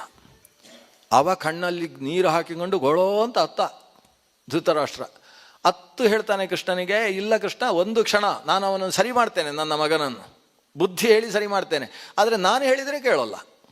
ಇದಕ್ಕೇನು ಹೇಳಬೇಕು ಹೇಳಿ? ನಾನು ಬುದ್ಧಿ ಹೇಳಿ ಅವನನ್ನು ಸರಿ ಮಾಡ್ತೇನೆ, ಆದರೆ ನಾನು ಹೇಳಿದರೆ ಅವ ಕೇಳೋಲ್ಲ. ಅದಕ್ಕೆ ನನ್ನ ಪತ್ನಿಯನ್ನು ಗಾಂಧಾರಿಯನ್ನು ಕರೆಸ್ತೇನೆ ಅಂತ. ವಿದುರ, ಬೇಗ ಹೋಗಿ ಗಾಂಧಾರಿಯನ್ನು ಕರ್ಕೊಂಡು ಬಾ. ಆ ಅಮ್ಮ ಹೇಳಿದರೆ ಅವನು ಕೇಳ್ತಾನೆ, ಬೇಗ ಕರ್ಕೊಂಡು ಬಾ ಅಂತ ಕಳಿಸಿದ. ಗಾಂಧಾರಿ ಬರುವುದರ ಒಳಗೆ ಕೃಷ್ಣನಿಗೆ ಹೇಳ್ತಾನೆ, ಕೃಷ್ಣ ಗಾಂಧಾರಿ ಹೇಳಿದರೆ ಈಗ ಕೇಳಿ ಅನ್ನುವ, ಅಷ್ಟಾಗಿಯೂ ಕೇಳಲಿಲ್ಲ ಅಂದರೆ ನೀನು ಹೇಳಿದ ಹಾಗೆ ಮಾಡ್ತೇನೆ ಅಂತ ಇದನ್ನು ಒಂದು ಹೇಳಿದ. ಗಾಂಧಾರಿ ದೇವಿ ಬಂದಳು. ಬಂದಾಗ ಗಾಂಧಾರಿ ಈತನ ಆಸನದಲ್ಲೇ ಕುಳಿತಿದ್ದಾಳೆ, ಅರ್ಧಾಸನದಲ್ಲಿ ಕುಳಿತವಳ ಹತ್ರ ಈತ ಹೇಳ್ತಾನೆ, ನೋಡು ಮಗನಿಗೆ ಏನು ಬುದ್ಧಿ ಇದ್ರೂ ಹೇಳಿದರೂ ಕೇಳ್ತಾ ಇಲ್ಲ, ಅವ ಯುದ್ಧವೇ ಬೇಕು ಅಂತ ಹೇಳ್ತಾ ಇದ್ದಾನೆ, ಕುಲವನ್ನೇ ನಾಶ ಮಾಡಿ ಹಾಕ್ತಾನೆ. ಅವಳು ಸ್ವಲ್ಪ ದೂರ ಸರಿದು ಹೇಳ್ತಾಳೆ, ಅವನಿಗೆ ಬೈಯುವುದಲ್ಲ ನಿಮಗೆ ಬೈಬೇಕು ಅಂತ ಸಭೆಯಲ್ಲಿ ಹೇಳ್ತಾಳೆ ಅವಳು. ನಾಹಂ ಪುತ್ರಂ ವಿಹನ್ಯೇತ್ರ, ಈ ವಿಷಯದಲ್ಲಿ ನಾನು ಮಗನಿಗೆ ಬೈಯುವುದಲ್ಲ, ಮತ್ತೆ ಪುತ್ರ ಪ್ರಿಯಂ ತ್ವಾಂ, ಆ ಮಗನ ಮೇಲೆ ಅಷ್ಟು ಪ್ರೀತಿ ತೋರಿಸಿದ ನಿನ್ನನ್ನು ನಾನು ಬೈಬೇಕು ಅಂತ ಹೇಳ್ತಾಳೆ. ರಾಜನಿಗೆ ರಾಜಪತ್ನಿ ಹೇಳತಕ್ಕಂಥ ಮಾತು. ಇಲ್ಲಿಯ ತನಕ ಅವ ಎಷ್ಟೆಷ್ಟು ಅಪಚಾರಗಳನ್ನು ಮಾಡಲಿಕ್ಕೆ ಮುಂದುವರೆದು ನಿನ್ನ ಹತ್ರ ಬಂದರೂ ಮಗನ ಮೇಲಿನ ಪ್ರೇಮದಿಂದ ಅಸ್ತು ಅಂತ ಹೇಳಿದ್ಯಾ. ನಾನು ಎಷ್ಟು ಬಾರಿ ವಿರೋಧಿಸಿದೆ. ವಾರಣಾವತಕ್ಕೆ ಕಳಿಸಿದಂತಹ ಸಂದರ್ಭದಲ್ಲಿ ನಾನು ಬೇಡ ಅಂತ ಹೇಳಿದರೂ ನೀನು ಒಪ್ಪಿದಿ. ಅದಕ್ಕೆ ಕಾರಣ ಏನು? ನೀವು ಧರ್ಮರಾಜಾದಿಗಳನ್ನು ವಾರಣಾವತಕ್ಕೆ ಕಳಿಸುವುದಿಲ್ಲ, ಅರಗಿನ ಮನೆಯ ಕಡೆಗೆ ಕಳಿಸುವುದಿಲ್ಲ ಅಂತಾದ ಪಕ್ಷದಲ್ಲಿ ನಾನು ಆಹಾರ ಬಿಟ್ಟು ಸಾಯ್ತೇನೆ ಅಂತ ಹೇಳಿದ ಮಗ. ಇಷ್ಟೇ, ನೀನು ಸಾಯ್ಬೇಡ ಮಗನೇ, ಕಳಿಸ್ತೇನೆ ಅಂತ ಮುಗಿದಿಷ್ಟೇ. ಅವನು ಒಂದು ಬಾರಿ ತಾನು ಸಾಯ್ತೇನೆ ಅಂತ ಹೇಳಿದರೆ ಸಾಕು, ನೀನು ಅವನು ಹೇಳಿದ್ದನ್ನೆಲ್ಲ ಒಪ್ಪಿಕೊಂಡು ಅವನಿಗೆ ಇಷ್ಟು ಉಪಚಾರ ಮಾಡಿದ್ಯಾ. ಇವತ್ತು ಬೆಳೆದಿದ್ದಾನೆ ಅವ. ಯಾವತ್ತು ಬಿದಿರನ್ನು ಬಿಲ್ಲಾಗಿಸಬೇಕಾದರೆ ಹಸಿಯಾಗಿರುವಾಗ ಬಗ್ಗಿಸಬೇಕು. ಒಣಗಿ ಗಟ್ಟಿಯಾದ ಮೇಲೆ ಬಗ್ಗಿಸಿದರೆ ಅದು ಟಪ್ಪು ಅಂತ ಒಡೆದು ಹೋಗ್ತದೆ. ಹಸಿಯಾದಾಗ ಬಗ್ಗದೇ ಇದ್ದದ್ದನ್ನು ಬಿಸಿಯಾದಾಗ ಬಗ್ಗಿಸುವುದು ಹೇಗೆ ಸಾಧ್ಯ? ಅಂದರೆ ಇವತ್ತು ಬಗ್ಗಿಸ್ಲಿಕ್ಕೆ ಆಗೋಲ್ಲ, ತಪ್ಪು ನಿಂದೆ ಅಂತ. ಪುಣ್ಯಕ್ಕೆ ಧೃತರಾಷ್ಟ್ರ ಹೇಳಲಿಲ್ಲ ನಿಂದು ತಪ್ಪಿದೆ ಅಂತ ಹೇಳಲಿಲ್ಲ. ಗಂಡ ಹೆಂಡತಿ ಸಭೆಯಲ್ಲಿ ಗಲಾಟೆ ಮಾಡುವುದು ಯಾಕೆ ಅಂತ ಅವರಿಬ್ಬರು ಗಲಾಟೆ ಮಾಡಲಿಲ್ಲ. ಅವಳು ಹೇಳಿದ್ದನ್ನು ಒಪ್ಪಿಕೊಂಡು ಸುಮ್ಮನಿದ್ದ. ಅವ ಹೇಳ್ತಾನೆ, ಮಗನಿಗೆ ಸ್ವಲ್ಪ ಬುದ್ಧಿ ಹೇಳು, ನೀನು ಹೇಳಿದರೆ ಅವ ಕೇಳ್ತಾನೆ ಅಂತ. ಸರಿ, ಮಗ ಬಂದ, ವಿದುರ ಹೋದ, ಗಾಂಧಾರಿ ದೇವಿ ಬಂದಿದ್ದಾಳೆ, ನೀನು ಬರಬೇಕಂತೆ ಅಂತ ಹೇಳಿದ. ಅಲ್ಲಿಗೆ ಕರ್ಣಾದಿಗಳು ಹೊರಗೆ ಹೋಗಿದ್ರು. ಹೋಗಿದ್ದವರನ್ನೆಲ್ಲ ಬಿಟ್ಟು ಬರೀ ದುರ್ಯೋಧನ ಒಳಗೆ ಬಂದ ಅಂತ ಅವನ ಹೆಜ್ಜೆಯ ಸಪ್ಪಳದಿಂದ ತಿಳಿದಂತಹ ಗಾಂಧಾರಿ ಹೇಳ್ತಾಳೆ, ನೀನು ನನ್ನ ಮಗನೇ ಅಲ್ಲ ಅಂತ ಹೇಳ್ತಾಳೆ, ಬೈತಾಳೆ. ನಾವು ಒಂದು ಲೋಕಕ್ಕೆ ಕ್ಷೇಮವನ್ನು ಕೊಡುವ ಮಗು ಬೇಕು ಅಂತ ದೇವರಲ್ಲಿ ಬೇಡಿ ಬೇಡಿ ತಪಸ್ಸು ಮಾಡಿ ಪಡೆದರೆ ಲೋಕ ಕಂಟಕನಾಗಿ ಹುಟ್ಟಿ ಬಂದಿದ್ದಿ. ನಿನ್ನಿಂದಾಗಿ ನಾವು ಕಣ್ಣೀರು ಹಾಕುವಂತಹ ಪ್ರಸಂಗ ಬಂತು. ಇಡೀ ಸಭೆ ನಿನಗೋಸ್ಕರ ಇವತ್ತು ಸೇರಬೇಕಾಯಿತು. ಈ ಶ್ರೀಕೃಷ್ಣ ಅಲ್ಲಿಂದ ಇಲ್ಲಿಯ ತನಕ ನಿನ್ನನ್ನು ಉಳಿಸುವುದಕ್ಕೋಸ್ಕರ ಬರಬೇಕಾಯಿತು. ಯಾಕೆ ಇಂಥ ಉಪದ್ವ್ಯಾಪಗಳನ್ನು, ನಾನಾ ರೀತಿಯ ತೊಂದರೆಗಳನ್ನು ಮತ್ತೆ ಮತ್ತೆ ಮಾಡ್ತಾ ಇದ್ದಿ ಅಂತ ಒಂದಷ್ಟು ವಿವರಣೆ ಹೇಳ್ತಾಳೆ ಅವನಿಗೆ. ಯುದ್ಧದಿಂದ ಹೇಗೆ ಸಾಯ್ಬೋದು ಅನ್ನುವ ಕಾರಣಗಳನ್ನು ಕೊಡ್ತಾಳೆ. ಇಷ್ಟಾದ ಮೇಲೆ ಅಮ್ಮನ ಮಾತು ಕೇಳಿದವ ಸಿಟ್ಟು ಮಾಡಿಕೊಂಡು ಮತ್ತೆ ಸಭಾತ್ಯಾಗ ಮಾಡಿದ. ಇದು 2ನೇ ಬಾರಿಯ ಸಭಾತ್ಯಾಗ. ಅಮ್ಮನ ಮಾತಿಗೆ ಸಿಟ್ಟು ಮಾಡಿಕೊಂಡು ಸಭಾತ್ಯಾಗ 2ನೇ ಬಾರಿ ಆಯಿತು. 2ನೇ ಬಾರಿ ಅಲ್ಲಿ ಹೊರಗೆ ಹೋದಾಗ ಸಾತ್ಯಕಿಯು ಕೂಡ ಹೊರಗೆ ಹೋದ. ಇವನು ಹೋಗುವ ಪರಿಯನ್ನು ನೋಡಿಯೇ ಏನೋ ಎಡವಟ್ಟಿದೆ ಇದರಲ್ಲಿ ಅಂತ ಗೊತ್ತಾಯಿತು ಸಾತ್ಯಕಿಗೆ. ತಾನೂ ಕೂಡ ಕೃಷ್ಣನ ಪರಮಭಕ್ತನಾದ ಸಾತ್ಯಕಿ ಹೊರಗೆ ಹೋದ. ಅವರೇನು ಅಲ್ಲಿ ಮಾತಾಡ್ತಾರೆ ಅಂತ ಒಂದು ಬದಿಯಲ್ಲಿ ನಿಂತು ಕಿವಿ ಕೊಟ್ಟ. ನೋಡಿದರೆ ಅಲ್ಲಿ ದುಶ್ಯಾಸನ ಹೇಳಿದ, ಈಗ ಒಳಗೆ ನಡೆಯುವ ಸಭೆಯ ಬಗ್ಗೆ ಮಾಹಿತಿ ಬಂದು ನನಗೆ, ನಮ್ಮವರು ಒಳಗಿದ್ದಾರಲ್ವ ಬಂದು ಹೇಳ್ತಾ ಇದ್ದಾರೆ, ಏನಂದರೆ ಈ ದುರ್ಯೋಧನ ನಾವು ಎಲ್ಲ ಇದ್ದೇವಲ್ವ, ಯುದ್ಧವೇ ಬೇಕು ಅಂತ ಹೇಳುವವರು ನಮ್ಮನ್ನೆಲ್ಲ ಕಟ್ಟಿ ಹಾಕುವುದು ಅಂತ ಯೋಚನೆ ಮಾಡಿದ್ದಾರಂತೆ. ನಾವೀಗ ಇದಕ್ಕೆ ಏನಾದರೂ ಪ್ರತಿಕ್ರಿಯೆ ಕೊಡಬೇಕು.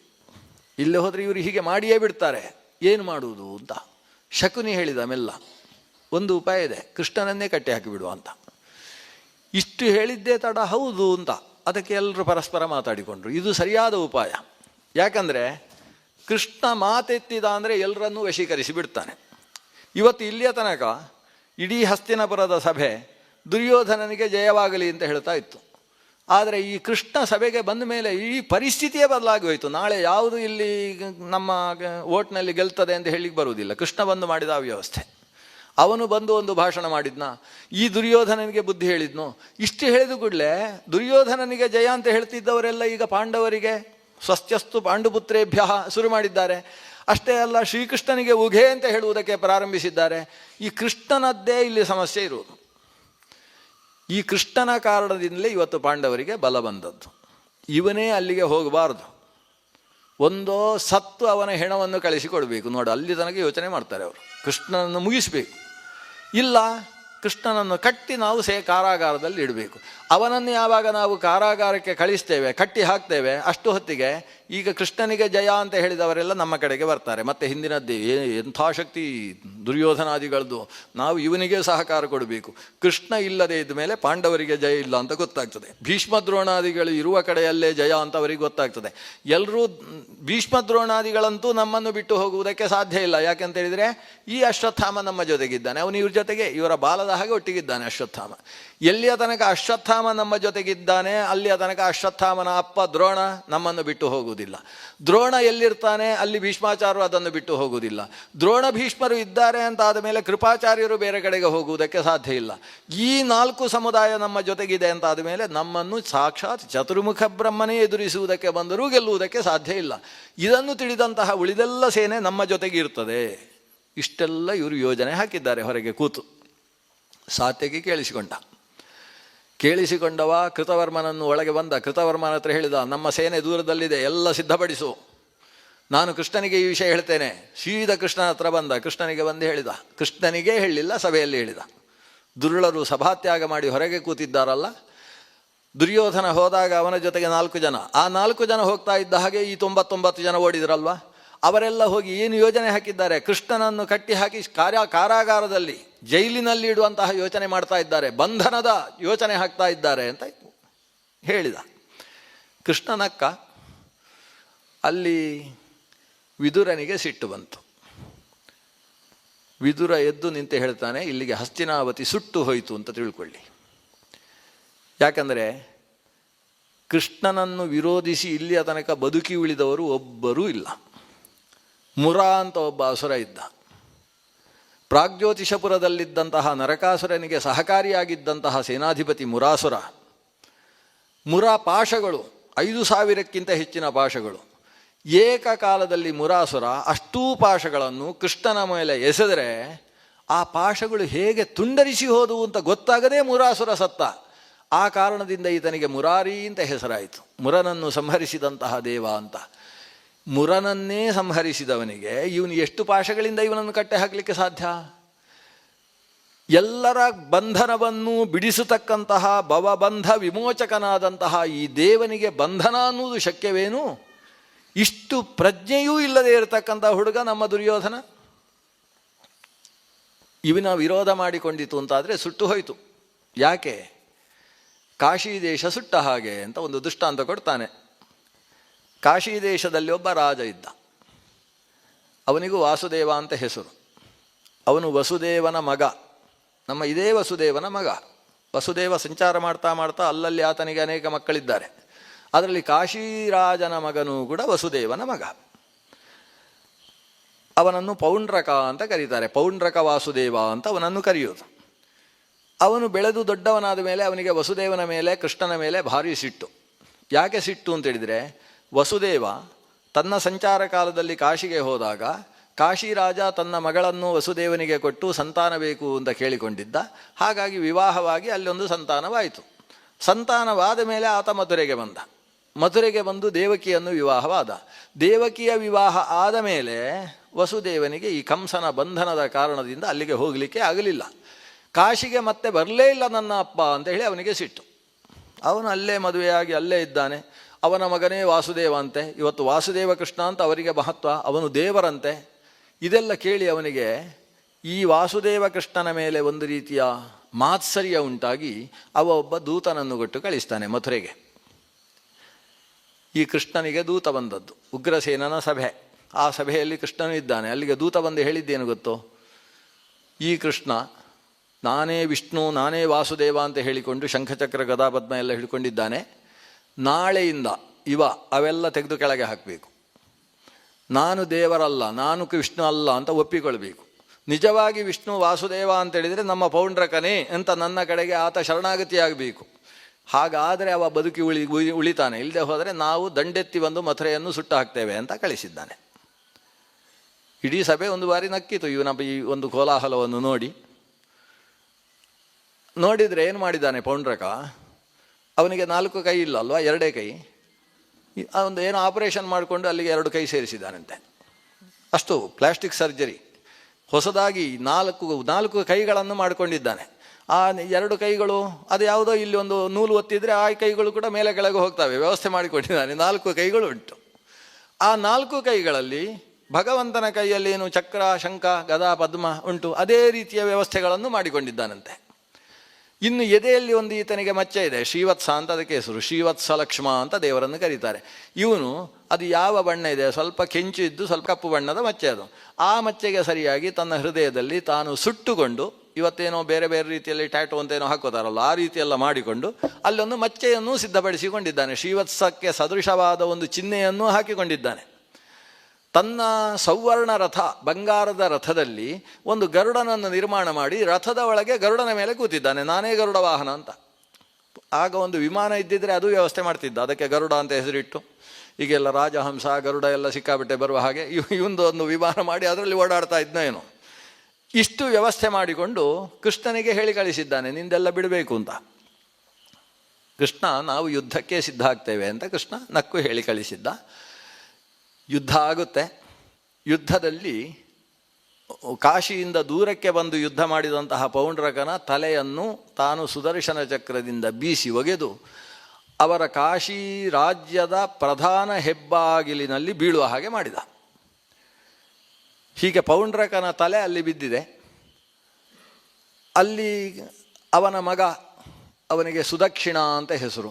ಆ ಸುದಕ್ಷಿಣ ಬಂದು ನೋಡ್ತಾನೆ, ತನ್ನ ತಂದೆಯ ತಲೆ. ಸಿಕ್ಕಾಬಟ್ಟೆ ಸಿಟ್ಟು ಬರುತ್ತೆ. ಸಿಟ್ಟು ಬಂದು ಇವರ ಮಥುರೆಯನ್ನೇ ಸುಟ್ಟು ಹಾಕಬೇಕು ಅಂತ ಅಷ್ಟು ಸಿಟ್ಟು ಬಂತು. ಮಥುರೆ, ದ್ವಾರಕೆ ಎರಡು ಕಡೆಗೂ ಅವನ ಸಿಟ್ಟು.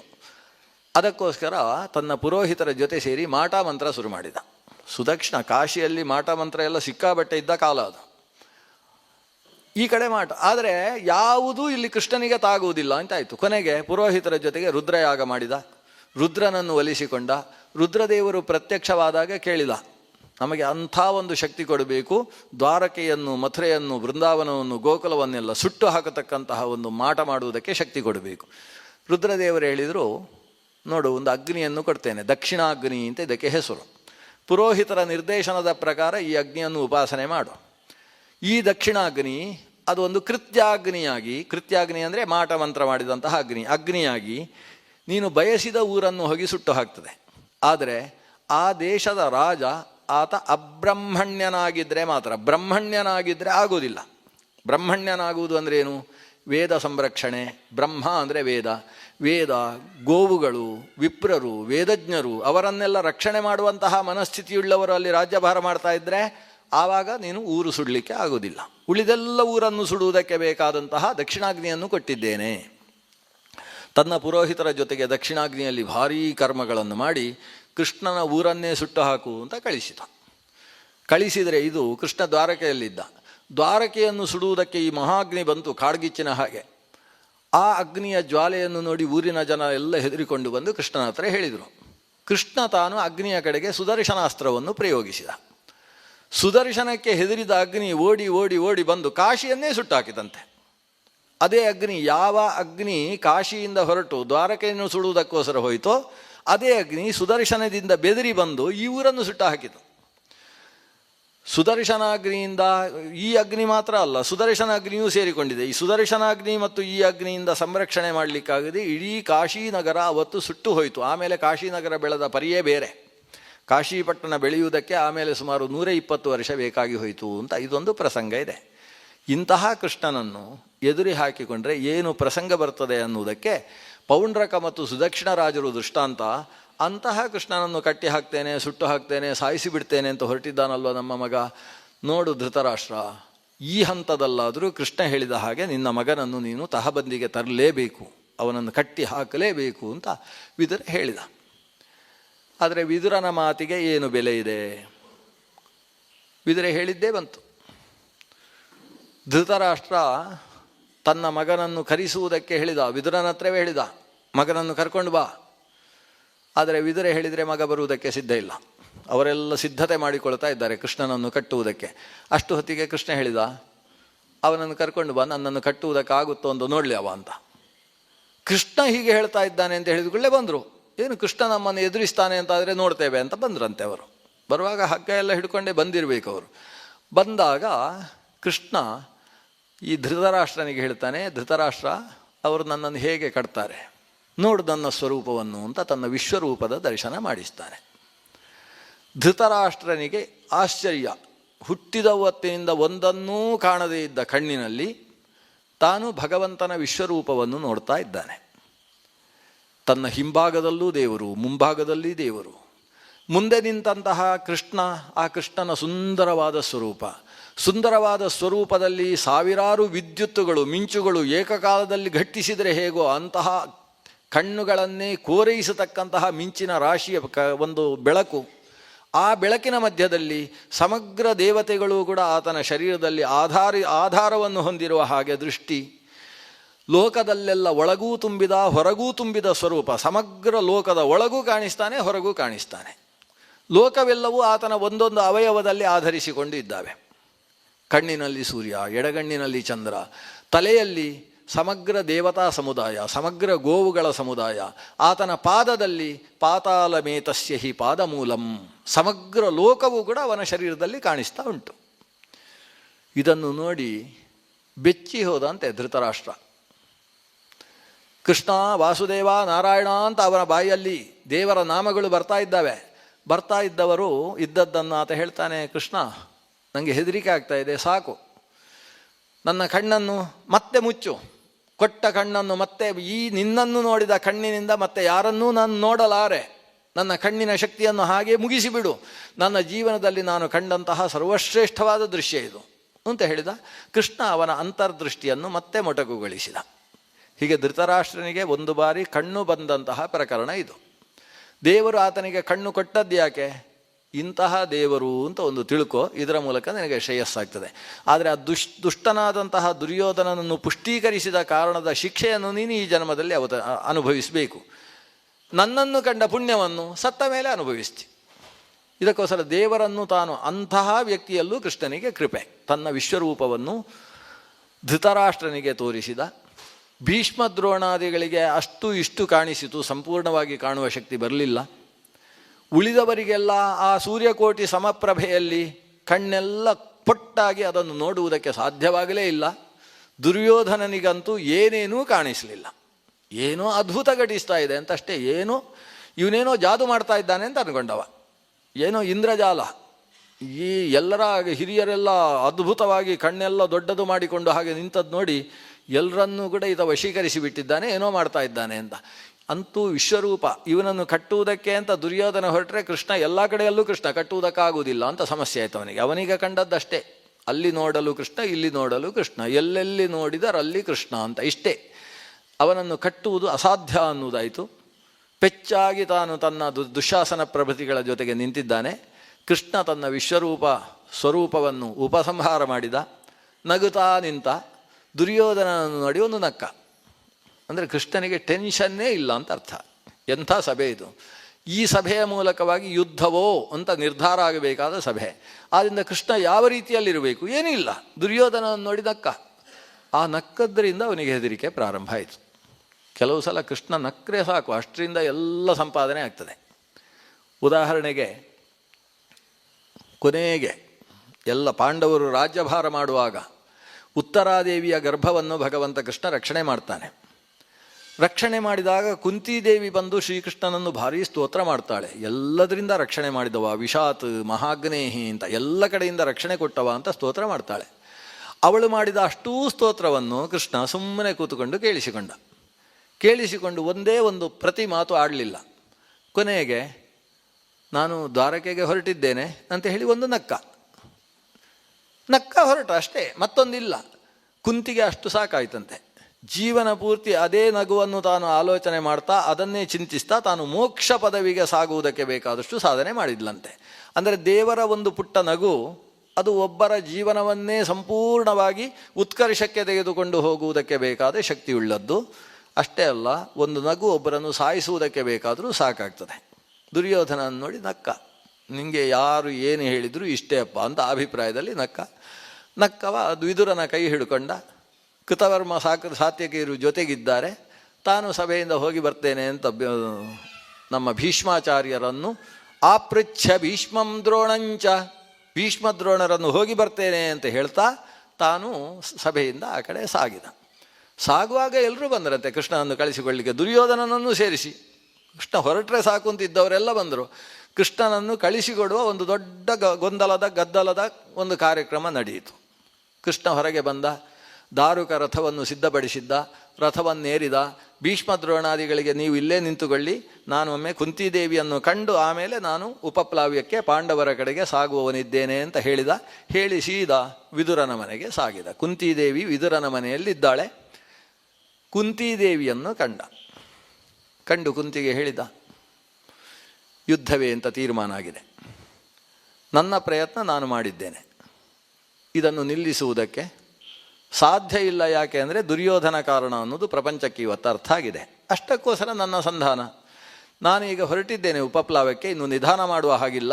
ದೌತ್ಯದ ಮೂಲ ಉದ್ದೇಶ ಈಡೇರಿಯಾಗಿದೆ. ಆದ್ದರಿಂದ ನಿನ್ನ ಮಕ್ಕಳಿಗೆ ನಿನ್ನ ಸಂದೇಶ ಏನಾದರೂ ಇದ್ದರೆ ತಿಳಿಸಬೇಕು. ಕುಂತಿದೇವಿ ಕೃಷ್ಣನ ಹತ್ರ ಹೇಳ್ತಾಳೆ, ಕೃಷ್ಣ, ಹೋಗಿ ಧರ್ಮರಾಜನಿಗೆ ಮೊದಲು ಹೇಳು, ನಿನ್ನ ಅವ್ವೇ ಹೇಳಿದ ಮಾತು ಅಂತ ಹೇಳು. ನೀನು ಕುಂತಿಯ ಗರ್ಭದಲ್ಲಿ ಹುಟ್ಟಿದವ ಅಂತ ಮೊದಲು ಹೇಳು ಅವಳಿಗೆ. ಅಷ್ಟು ಸಾಕು. ಕ್ಷತ್ರಿಯ ವಂಶ ತನೂಜ ಅನ್ನುವ ವಿಷಯ ಅವನಿಗೆ ಗೊತ್ತಾದ ಕೂಡಲೇ ಕ್ಷತ್ರಿಯರು ಹೇಗಿರಬೇಕು ಅನ್ನೋದನ್ನು ಸ್ವಲ್ಪ ಅರ್ಥ ಮಾಡಿಸು. ನಿನ್ನ ತಾಯಿ ಹೀಗೆ ಹೇಳಿದ್ದಾಳೆ ಅಂತ ಹೇಳು. ಅವರಿಗೆ ಸಂಬಂಧಪಟ್ಟ ಅಂಶ ಅದು ರಾಜ್ಯ. ರಾಜ್ಯವಿಲ್ಲದೆ ಒಬ್ಬ ವ್ಯಕ್ತಿ ರಾಜ ಅಂತ ಅನಿಸಿಕೊಳ್ಳುವುದಕ್ಕೆ ಸಾಧ್ಯ ಇಲ್ಲ. ಯುಧಿಷ್ಠಿರ ಧರ್ಮ ರಾಜ ಅಂತ ಇವತ್ತು ಕರೆಸಿಕೊಳ್ತಾ ಇದ್ದಾನೆ. ರಾಜ ಅನ್ನುವ ಶಬ್ದ ರಾಜ್ಯ ಇದ್ದಲ್ಲಿ ಹೊಂದುತ್ತೆ. ಹೇಗೆ ಕವಿ ಅನ್ನುವ ಶಬ್ದ ಎಲ್ಲಿ ಹೊಂದುವುದು? ಕಾವ್ಯ ಇದ್ದರೆ ಕವಿ. ಅವನು ದೊಡ್ಡ ಕವಿ, ಒಂದೇ ಒಂದು ಕಾವ್ಯ ಬರೀಲಿಲ್ಲ, ಇದು ಎಲ್ಲಿಯಾದರೂ ಶಕ್ಯವೋ? ಅವನು ದೊಡ್ಡ ರಾಜ, ಅವನಿಗೆ ರಾಜ್ಯ ಇಲ್ಲ, ಇದು ಸಾಧ್ಯವೋ? ರಾಜ್ಯ ಅನ್ನುವುದಿದ್ರೆ ಅಲ್ವೇ ಒಬ್ಬ ರಾಜ ಅಂತ ಅನಿಸಿಕೊಳ್ಳುವುದು. ರಾಜ್ಯ ಕರ್ಮ ರಾಜ್ಯಂ, ಕವೇ ಕರ್ಮ ಕಾವ್ಯಂ. ಹಾಗಿರಬೇಕಾದ್ರೆ ರಾಜ್ಯವಿಲ್ಲದೆ ರಾಜ ಆಗುವುದು ಹೇಗೆ? ಆದ್ದರಿಂದ ತನಗೆ ಪ್ರಾಪ್ತವಾದ ರಾಜ್ಯವನ್ನು ಆಳುವುದು ಕ್ಷತ್ರಿಯನ ಧರ್ಮ. ಪ್ರಾಪ್ತವಾದ ರಾಜ್ಯವನ್ನು ಬಿಟ್ಟರೆ ಆತ ಧರ್ಮ ಭ್ರಷ್ಟ. ಅದರಿಂದ ರಾಜ್ಯವನ್ನು ಪಡೆಯುವುದಕ್ಕೆ ಅವನಿಗೆ ಮೊದಲು ಮನಸ್ಸು ಸಿದ್ಧ ಆಗಬೇಕು ಅಂತ ಹೇಳು. ಇನ್ನೊಂದು, ಕೃಷ್ಣ, ನನಗೆ ಬೇಸರ ಆಗ್ತಾ ಇದೆ, ನಾನು ಇಲ್ಲಿಯ ತನಕ ಧರ್ಮರಾಜನಿಗೆ ಧರ್ಮೋಪದೇಶ ಮಾಡಲೇ ಇಲ್ಲ ಅಂತ ಹೇಳ್ತಾಳೆ ಕುಂತಿ. ಅವನಿಗೆ ಧರ್ಮೋಪದೇಶ ಮಾಡುವ ಒಂದು ಸಂದರ್ಭ ನನಗೆ ಬರಲೇ ಇಲ್ಲ. ಯಾಕಂದರೆ ಪರಮ ಧಾರ್ಮಿಕ ಅವ. ನಾನು ಅವನಿಂದ ಧರ್ಮವನ್ನು ತಿಳಿಬೇಕಾದ ಪ್ರಸಂಗ ಬಂತು. ಒಂದು ಸಂದರ್ಭದಲ್ಲಿ ನಾನು ಹಣ್ಣನ್ನೆಲ್ಲ ಹಂಚಿಕೊಳ್ಳಿ ಅಂತ ಹೇಳಿದೆ, ಕೊನೆಗೆ ಅವನ ಧರ್ಮವನ್ನು ಕೇಳಿ ನಾನೇ ತಬ್ಬಿಬ್ಬಾಗಿ ಹೋದೆ. ಇಂಥ ಪ್ರಸಂಗಗಳೆಲ್ಲ ನನ್ನ ಜೀವನದಲ್ಲಿ ನಡೆದಿದ್ದಾವೆ. ಅವನಿಗೆ ಧರ್ಮೋಪದೇಶ ಮಾಡುವ ಪ್ರಸಂಗ ಬಂದಿರಲಿಲ್ಲ, ಇವತ್ತು ಬಂದಿದೆ. ಇದು ನಾನು ಮಾಡುವ ಧರ್ಮೋಪದೇಶ ಅಂತ ಅವನಿಗೆ ಹೇಳು. ಇನ್ನೊಂದು ಮಾತು, ಕೃಷ್ಣ, ನೀನು ಧರ್ಮರಾಜನಿಗೆ ಈ ಮಾತನ್ನು ಹೇಳಬೇಕು. ನಾನು ಈ 13 ವರ್ಷಗಳಲ್ಲಿ ಬೇರೆಯವರ ಪಿಂಡಕ್ಕೋಸ್ಕರ ಕಾದು ಕೂತಿದ್ದೇನೆ. ಬೇಕು ಅಂತ ಆ ಶಬ್ದ ಬಳಸ್ತಾಳೆ ಅವಳು. ಅನ್ಯಪಿಂಡಂ, ಅನ್ನಪಿಂಡಂ ಅಂತ 2 ಶಬ್ದಗಳನ್ನು ಬಳಸ್ತಾರೆ. ನಾನು ರಾಜಾಧಿರಾಜನಾದಂತಹ ಪಾಂಡುವಿನ ಪತ್ನಿ. ಪಾಂಡು ತಾನೇ ತನ್ನ ಇಡೀ ರಾಜ್ಯವನ್ನು ನೋಡಿಕೊಂಡು ಧೃತರಾಷ್ಟ್ರನನ್ನು ಮುಂದಿಟ್ಟುಕೊಂಡು ರಾಜ್ಯಭಾರ ಮಾಡ್ತಾ ಇದ್ದವ. ಅಂತಹ ಪಾಂಡುವಿನ ಪತ್ನಿಯಾಗಿ ನೀವು ನನಗೆ 5 ಜನ ಮಕ್ಕಳಿದ್ದೂ ಕೂಡ ನಾನು ಯಾರು ಅನ್ನ ಹಾಕ್ತಾರೆ ಇವತ್ತು ಅಂತ ಹುಡುಕಾಡುವಂತಹ ಪ್ರಸಂಗ, ಸ್ವಂತಿಕೆಯ ಅನ್ನ ಇಲ್ಲದೆ ಇರತಕ್ಕಂತಹ ಪ್ರಸಂಗದಲ್ಲಿ ಈ 13 ವರ್ಷಗಳನ್ನು ಕಳೆದಿದ್ದೇನೆ. ಮತ್ತೆ ಇದೇ ರೀತಿಯಲ್ಲಿ ಜೀವನ ಪೂರ್ತಿ ನಾನು ಕಳಿಬೇಕು ಅಂತ ಭಾವಿಸಿದ್ದೀರ ಮಕ್ಕಳೇ ಅಂತ ಕೇಳು ಧರ್ಮರಾಜನನ್ನು ಮುಂದಿಟ್ಟುಕೊಂಡು ಪಾಂಡವರ ಮುಂದೆ. ಯುದ್ಧಕ್ಕೆ ಸಜ್ಜರಾಗುವ ಹಾಗೆ ನನ್ನ ಆದೇಶವನ್ನು ಹೇಳು. ಆಮೇಲೆ ಅರ್ಜುನನಿಗೆ ಒಂದಿಷ್ಟು ಮಾತನ್ನೇ ಹೇಳಬೇಕು, ಭೀಮನಿಗೆ ಎಲ್ಲ ಇದೇ ರೀತಿಯ ಮಾತುಗಳು. ಬಹಳ ಸುಂದರವಾದ ಮಾತು ಕುಂತಿಯದ್ದು. ನಿಮ್ಮನ್ನು ಅರ್ಜುನನಿಗೆ ಏನು ಹೇಳಬೇಕು ಗೊತ್ತೋ? ನಾನು ಅರ್ಜುನನನ್ನು ಹೆತ್ತಾಗ ನನ್ನ ಸುತ್ತಮುತ್ತಲೂ ಋಷಿಪತ್ನಿಯರಿದ್ದರು. ಪಾಂಡುಕೇಶ್ವರ ಅಂತ ಹೇಳ್ತಕ್ಕಂತಹ ಆ ಹಿಮಾಲಯದ ಪರ್ವತದ ಸನಿಹದಲ್ಲಿ ಆತನನ್ನು ಹೆತ್ತದ್ದು. ಆವಾಗ ಋಷಿಪತ್ನಿಯರೆಲ್ಲ ಸುತ್ತಲಿದ್ದರು, ಋಷಿಗಳೆಲ್ಲ ದೂರದಲ್ಲಿದ್ದರು. ಅವರೆಲ್ಲ ಈ ಮಗುವಿನ ಹತ್ರ ಬಂದು ಮಗುವಿನ ಮುಖಲಕ್ಷಣವನ್ನು ನೋಡಿ ಹೇಳಿದರು, ಇದು 3 ಲೋಕವನ್ನು ಗೆಲ್ಲುವ ಶಕ್ತಿಯುಳ್ಳಂತಹ ಇಂದ್ರ ಸಾಮ್ರಾಜ್ಯವನ್ನು ಪಡೆಯುವ ಸಾಮರ್ಥ್ಯವುಳ್ಳ ಮಗು ಅಂತ ಹೇಳಿದರು. ಅವರು ಹಾಗೆ ಹೇಳ್ತಾ ಇದ್ದ ಹಾಗೆ ಆಕಾಶದಿಂದ ಒಂದು ಅಶರೀರವಾಣಿ ಆಯಿತು.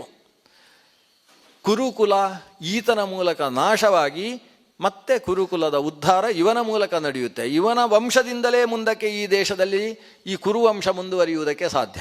ಕುರುವಂಶದ ಕುಡಿಯಾಗಿ ಅಭಿಮನ್ಯುವಿನಿಂದ ಮುಂದಕ್ಕೆ ಪರೀಕ್ಷಿತ, ಈ ಕ್ರಮದಲ್ಲಿ ಅದು ಏನಿದ್ರೂ ಅರ್ಜುನನ ಮೂಲಕವಾಗಿ ಮುಂದುವರಿಯುತ್ತೆ ಅಂತ ಅಶರೀರವಾಣಿಯಾಗಿತ್ತು.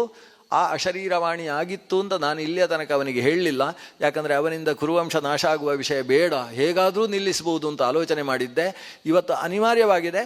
ಇದನ್ನು ನೀನು ನನ್ನ ಪಾರ್ಥನಿಗೆ, ಅರ್ಜುನನಿಗೆ, ನನ್ನ ಕೊನೆ ಮಗನಿಗೆ, ಪ್ರೀತಿಯ ಹುಡುಗನಿಗೆ ಹೇಳಬೇಕು ಅಂತ ಕುಂತಿ ಹೇಳ್ತಾಳೆ. ಭೀಮನಿಗೆ ಅವನಿಗೇನು ಹೇಳುವುದು ಬೇಡ ಅಂತ ಹೇಳಿದ್ನು. ಭೀಮನಿಗೇನು ಹೇಳಬೇಕು? ಕೃಷ್ಣನಿಗೆ ಹೇಳಿದ್ದು ಭೀಮನಿಗೇನಾದರೂ ಹೇಳಬೇಕು ಅಂತ. ಅವನಿಗೇನು ಹೇಳೋದು ಬೇಡ. ನನ್ನ ಮನಸ್ಸು ಏನು ಅನ್ನುವುದನ್ನು ನನಗಿಂತ ಮೊದಲು ಅವ ಅರ್ಥ ಮಾಡಿಕೊಳ್ತಾನೆ.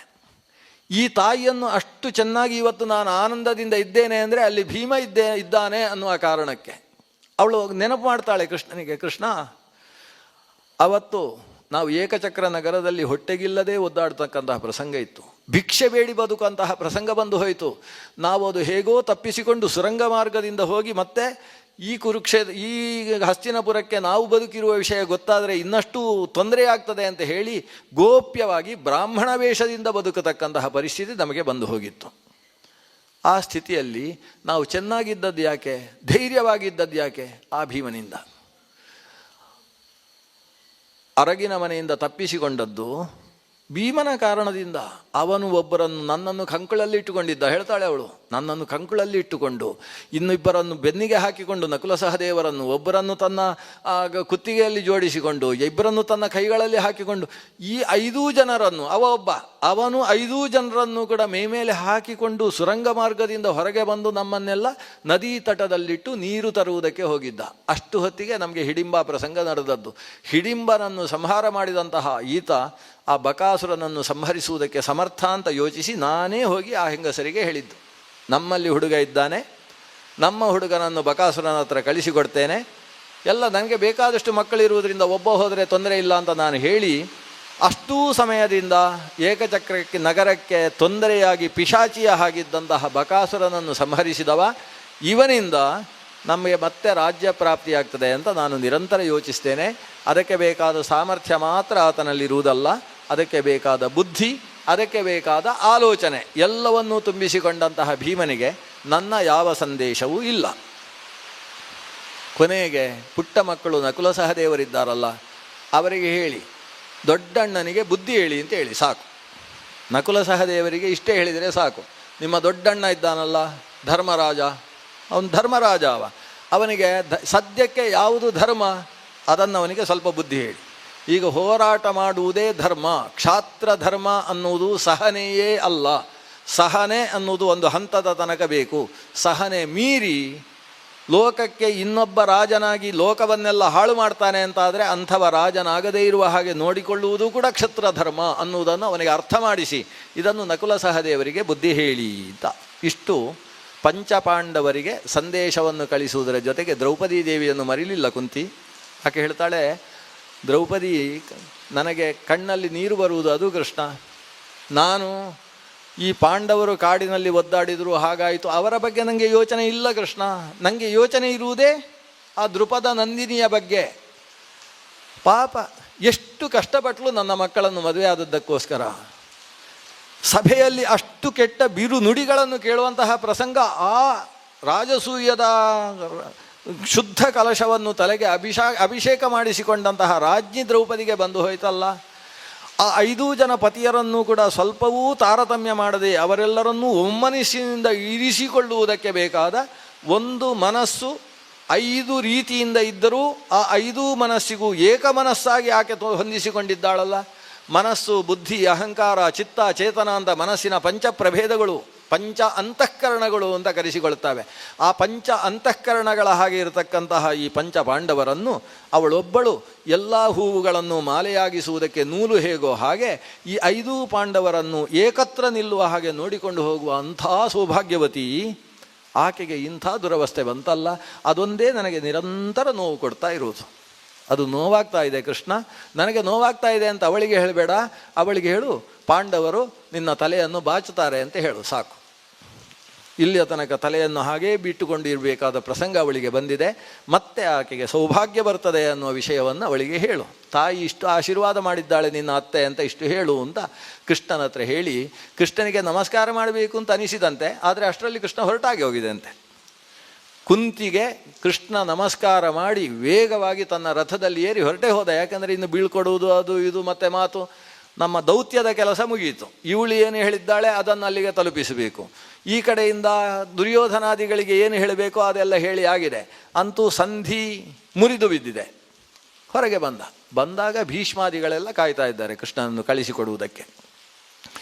ಕೃಷ್ಣ ನೋಡಿದವ ಅಲ್ಲಿ ಅಶ್ವತ್ಥಾಮ ಕಂಡ. ಅಶ್ವತ್ಥಾಮನನ್ನು ಕರೆದ ಕೃಷ್ಣ. ಅಶ್ವತ್ಥಾಮನಿಗೆ ಭಾರಿ ಖುಷಿ ಆಯಿತು, ಇಷ್ಟು ಜನರಲ್ಲಿ ನನ್ನನ್ನೇ ಕರೀತಾ ಇದ್ದಾನೆ ಅಂತ. ಕೃಷ್ಣ ಅವನನ್ನು ಕರ್ಕೊಂಡು ಸೀದಾ ರಥದಲ್ಲಿ ಕೂಡಿಸಿದ. ಸ್ವಲ್ಪ ದೂರ ಹೋಗಿ ಅಶ್ವತ್ಥಾಮರಲ್ಲಿ ಭಾರಿ ಸೂಕ್ಷ್ಮ ವಿಷಯಗಳನ್ನೆಲ್ಲ ಮಾತಾಡಿ ಆಚಾರ್ಯ ಅಂತ ಹೇಳಿ ಅಶ್ವತ್ಥಾಮಾಚಾರ್ಯಗೊಂದು ನಮಸ್ಕಾರ ಮಾಡಿದ ಕೃಷ್ಣ. ಅಶ್ವತ್ಥಾಮಾಚಾರ್ಯನು ಇಳಿಸಿದ ಮೇಲೆ ಅಲ್ಲಿ ಕರ್ಣನನ್ನು ಕರೆದಂತೆ. ಕರ್ಣನನ್ನು ಕರೆದು ರಥದಲ್ಲಿ ಕೂಡಿಸಿ ತುಂಬ ದೂರ ಕರ್ಕೊಂಡು ಹೋದ. ದುರ್ಯೋಧನಾದಿಗಳು ಬಿಡಲಿಲ್ಲ, ಹಿಂದಿನಿಂದಲೇ ಬಂದರು. ಏನಾದರೂ ಕೇಳಿಸುತ್ತಾ ಇವರು ಪಟ್ಟಾಂಗ ಹೊಡೆಯುವುದು, ಏನು ಮಾತಾಡ್ತಾರೆ ಅಂತ. ಕೃಷ್ಣ ಅವನ ಜೊತೆಗೂ ಮಾತಾಡಿದ. ರಹಸ್ಯ ವಿಷಯಗಳನ್ನೆಲ್ಲ ಚರ್ಚಿಸಿ ಮುಗೀತು. ರಥದಿಂದ ಇಳಿಸಿದ. ಅಷ್ಟೊತ್ತಿಗೆ ಅವನನ್ನು ಕರ್ಕೊಂಡು ಹೋಗುವುದಕ್ಕೆ ಹಿಂದಿನವರ ರಥ ಇತ್ತು, ಅದರಲ್ಲಿ ಕೂತು ಕರ್ಣ ಹಿಂದಕ್ಕೆ ಹೋದ. ಇಷ್ಟು ಘಟನೆ ನಡೆಯಿತು. ಇಷ್ಟು ಘಟನೆ ಮುಗಿಸಿ ಶ್ರೀಕೃಷ್ಣ ತಾನು ಮತ್ತೆ ಉಪಪ್ಲಾವ್ಯ ನಗರಕ್ಕೆ ಬಂದು ಪಂಚಪಾಂಡವರನ್ನು ಕಂಡ ಅನ್ನುವ ಕಥೆಯ ಜೊತೆಗೆ ಇವತ್ತಿನ ಅನುಸಂಧಾನವನ್ನು ಈ ಪ್ರದೋಷ ಕಾಲದಲ್ಲಿ ಭಗವಂತನ ಸನ್ನಿಧಾನದಲ್ಲಿ ಸಮರ್ಪಣೆ ಮಾಡೋಣ. ಶ್ರೀಕೃಷ್ಣಾರ್ಪಣಮಸ್ತು.